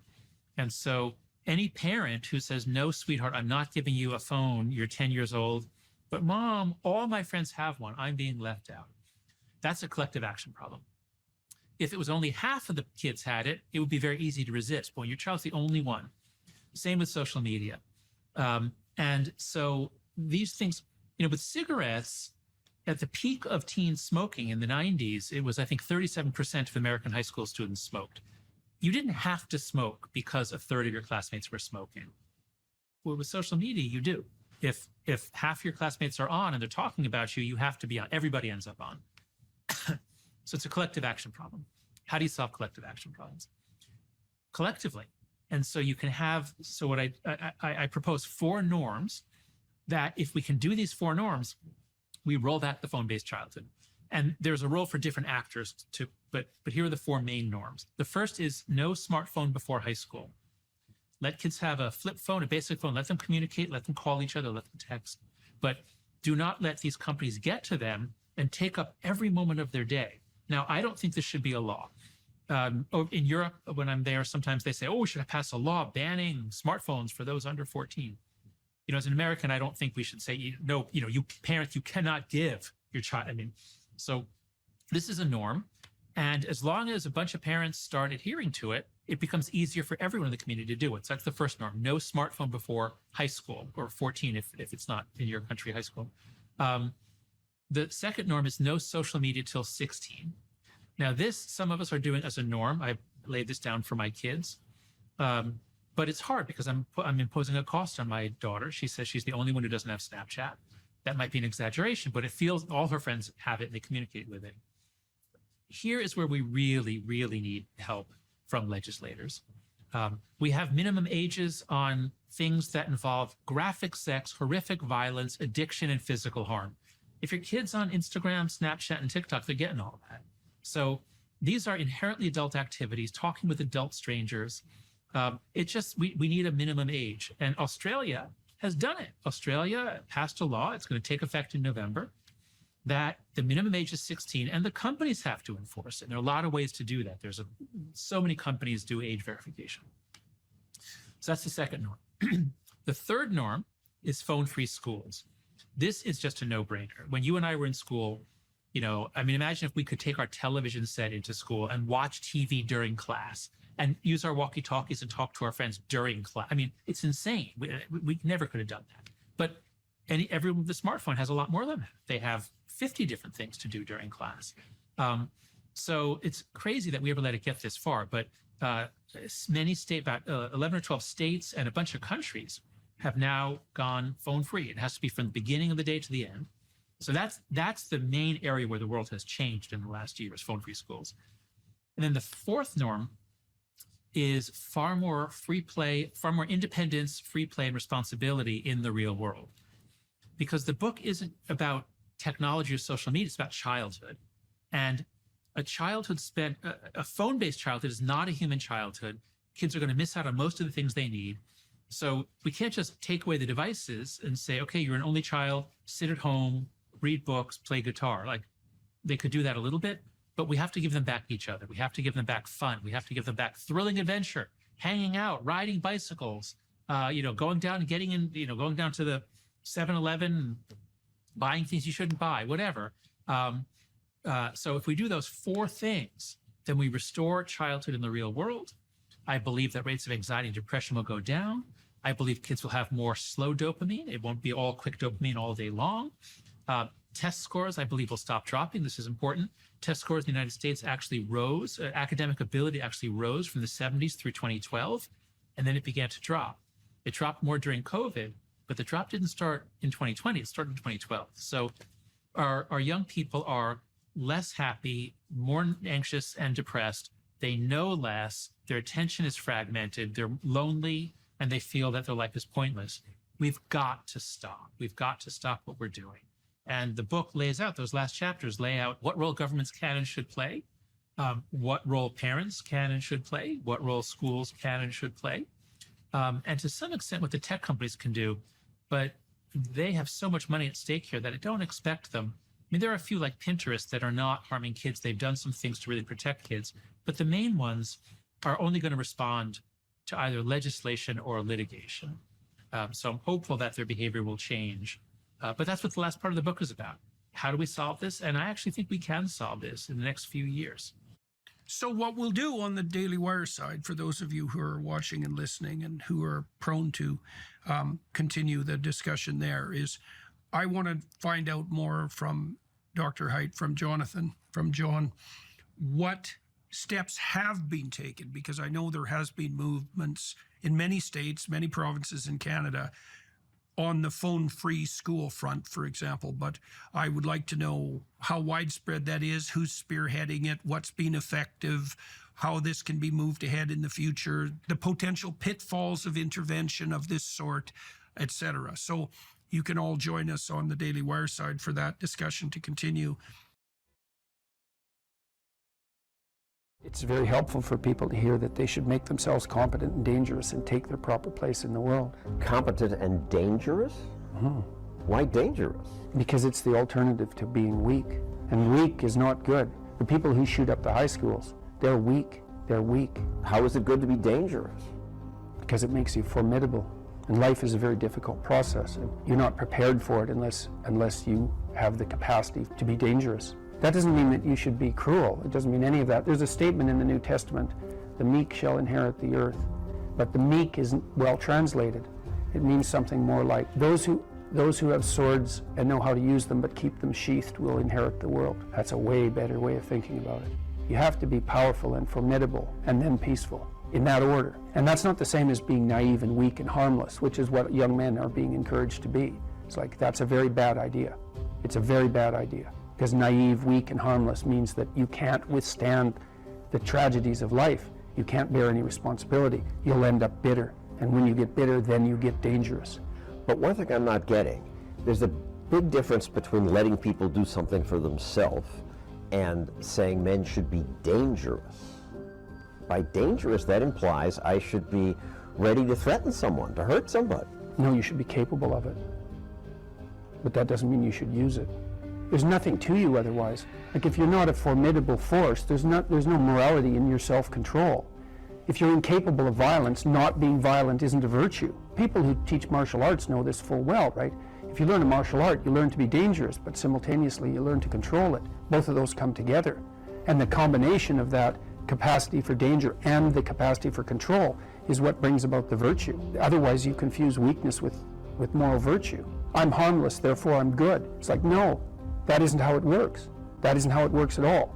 If you're harmless, you're just weak. And if you're weak, you're not going to be good. You can't be, because it takes strength to be good. It's very difficult to be good. People are afraid of the truth because often if you reveal it, it causes conflict in the moment. Telling the truth is definitely an adventure. Seeking for sure, but also telling. Another way of going about it is to just say what you think and see what happens. That's an adventure, because you don't know what the outcome is going to be. So look, there's this old idea that it's necessary to have faith in the truth. And so here's a way of thinking about that. Someone asks you a question and you might think, well, here's the outcome I want, and so here's how I'm going to answer that question. So that's one way of approaching it. But another way of approaching it is, you ask me a question, I'm going to think about the answer, and I'm just going to tell you what I think. And it doesn't matter what the outcome is, because I'm willing to see what the outcome will be, predicated on the idea that there isn't a better outcome than the one that truth produces. Even if it's harsh and terrible in the short term, and sometimes it is, it's like there isn't a better way of doing it. Now, you might say, well, how do you know that? And the answer is, well, I don't know that. That's why it's an article of faith, because I believe, and I believe this deeply, the being that you produce as a consequence of telling the truth is good, by definition, even though it's harsh and often uncomfortable, because you get in trouble. One of the things that I've really learned recently, or learned to articulate better, is that there's a very tight relationship between aspiration and responsibility. The first question might be, do you need to aspire to something? And the answer is, well, yes, because you have to do something. If you just sit there, you'll die. You can't just sit there. You have to go act out in the world. Okay, so act towards what? Well, that's whatever your aspiration is. You have to have an aim. Okay, well, what should the aim be? Well, it should be something worth doing, let's say. Why do something that you don't feel is worth doing? What do you think's worth doing? Well, if you watch other people and you judge when they're doing something worthwhile, you usually judge them positively if you see that they're taking responsibility, at least for themselves. But do you want to be completely useless so other people have to take care of you? That's pretty pathetic. And maybe you could get your act together so you're taking care of yourself and your family. And maybe you could even do better than that and take care of yourself and your family and your community. Well, good for you. That's responsibility, and that's an aim. Well, here's one of the things that's cool about that, is that your life doesn't have meaning without aspiration or an aim. Okay, so you need a hierarchy of values. There's got to be something at the top. It's got to be something important. If you don't have that, your life doesn't have any meaning. So if you criticize the hierarchy, or even the idea of hierarchy, you destroy the idea of aspiration, and then people have nothing. Well, that's not helpful. People are built for a struggle, and they're built for a weight, and you want to take on a heavy burden voluntarily. See if you can put yourself together. See what you can do out in the world while you're waiting to die. It's an all-in game. It better be worthwhile. You need a family, you need friends. Like, you don't need to have all these things, but you better have most of them. Family, friends, career, educational goals, plans for, time outside of work, attention to your mental and physical health, etc. That's what life is about. And if you don't have any of those things, well, then all you've got left is misery and suffering. So that's a bad deal for you. So, number one, specify your damn goals, because how are you going to hit something if you don't know what it is? That isn't going to happen. And often people won't specify their goals too because they don't like to specify conditions for failure. So if you keep yourself all vague and foggy, which is real easy because that's just a matter of not doing as well, then you don't know when you fail. And people might say, well, I really don't want to know when I fail because that's painful. So I'll keep myself blind about when I fail. That's fine, except you'll fail all the time then. You just won't know it until you've failed so badly that you're done. And that can easily happen by the time you're 40. You would like to be productive and have a good life. And that's how you make the schedule. It's like, and then you look at the day and you think, well, if I had that day, that'd be good. Great, you know, and you're useless and horrible, so you'll probably only hit it with about 70% accuracy, but that beats the hell out of 0, right? And if you hit it even with 50% accuracy, another rule is, well, aim for 51% the next week, or 50.5% for God's sake, because you're going to hit that position where things start to loop back positively and spiral you upward. So that's one way that you can work on your conscientiousness, is to plan a life you'd like to have.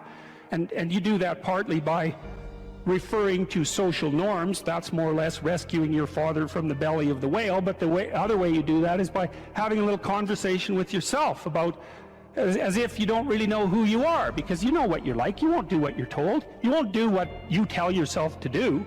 You must have noticed that. It's like you're a bad employee and a worse boss, and both of those work for you. You don't know what you want to do, and then when you tell yourself what to do, you don't do it anyways. But, you know, my point is that you have to understand that you're not your own servant, so to speak. You're someone that you have to negotiate with. And you're someone that you want to present the opportunity of having a good life to. And that's hard for people, because they don't like themselves very much. They're always like cracking the whip and then procrastinating, and cracking the whip and then procrastinating. And it's like, God, it's so boring and such a pathetic way of spending your time. And you know what that's like, because you probably waste like 6 hours a day. What you do now is going to multiply its effects in the future. So, and you need to know what your damn time is worth. One of the things you should be asking yourself is, when you spend an hour, was that, well, what if I paid someone $50 to have had that hour? And if the answer is no, it's like, well, maybe you should do something else with your time. And it depends on whether or not you think that your time's worthwhile. But the funny thing about not assuming that is, if you assume your time isn't worthwhile, what happens is you don't just sit around sort of randomly in a state of responsibilityless bliss. What you do is you suffer existentially. Someone who is incapable of cruelty is a higher moral being than someone who is capable of cruelty. And I would say, and this follows Jung as well, that that's incorrect, and it's dangerously incorrect, because if you are not capable of cruelty, you are absolutely a victim to anyone who is. And so part of the reason that people go watch anti-heroes and villains is because there's a part of them crying out for the incorporation of the monster within them, which is what gives them strength of character and self-respect, because it's impossible to respect yourself until you grow teeth.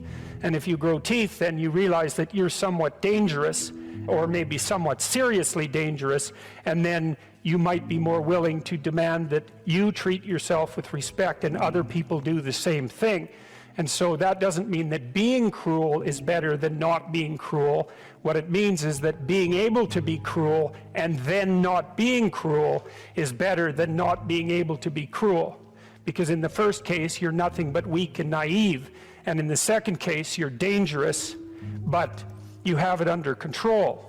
And, you know, a lot of martial arts concentrate on exactly that as part of their philosophy of training. It's like, we're not training you to fight.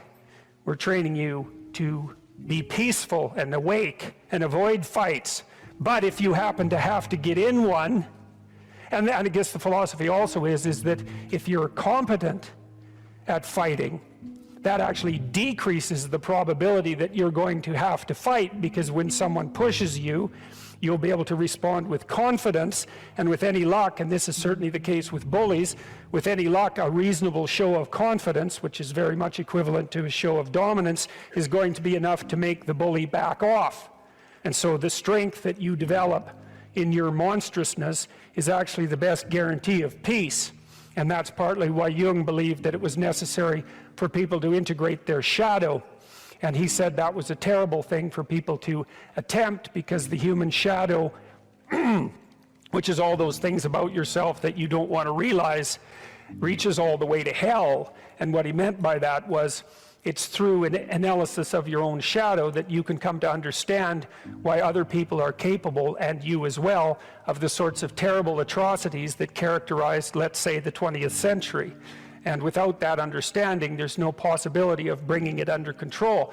When you study Nazi Germany, for example, or you study the Soviet Union, particularly under Stalin, and you're asking yourself, well, what are these perpetrators like? Forget about the victims, let's talk about the perpetrators. The answer is, they're just like you. And if you don't know that, that just means that you don't know anything about people, including yourself. And then it also means that you have to discover why they're just like you. And believe me, that's no picnic. So that's enough to traumatize people, and that's partly why they don't do it. And it's also partly why the path to enlightenment and wisdom is seldom trod upon, because if it was all a matter of following your bliss and doing what made you happy, then everyone in the world would be a paragon of wisdom. But it's not that at all. It's a matter of facing the thing you least want to face.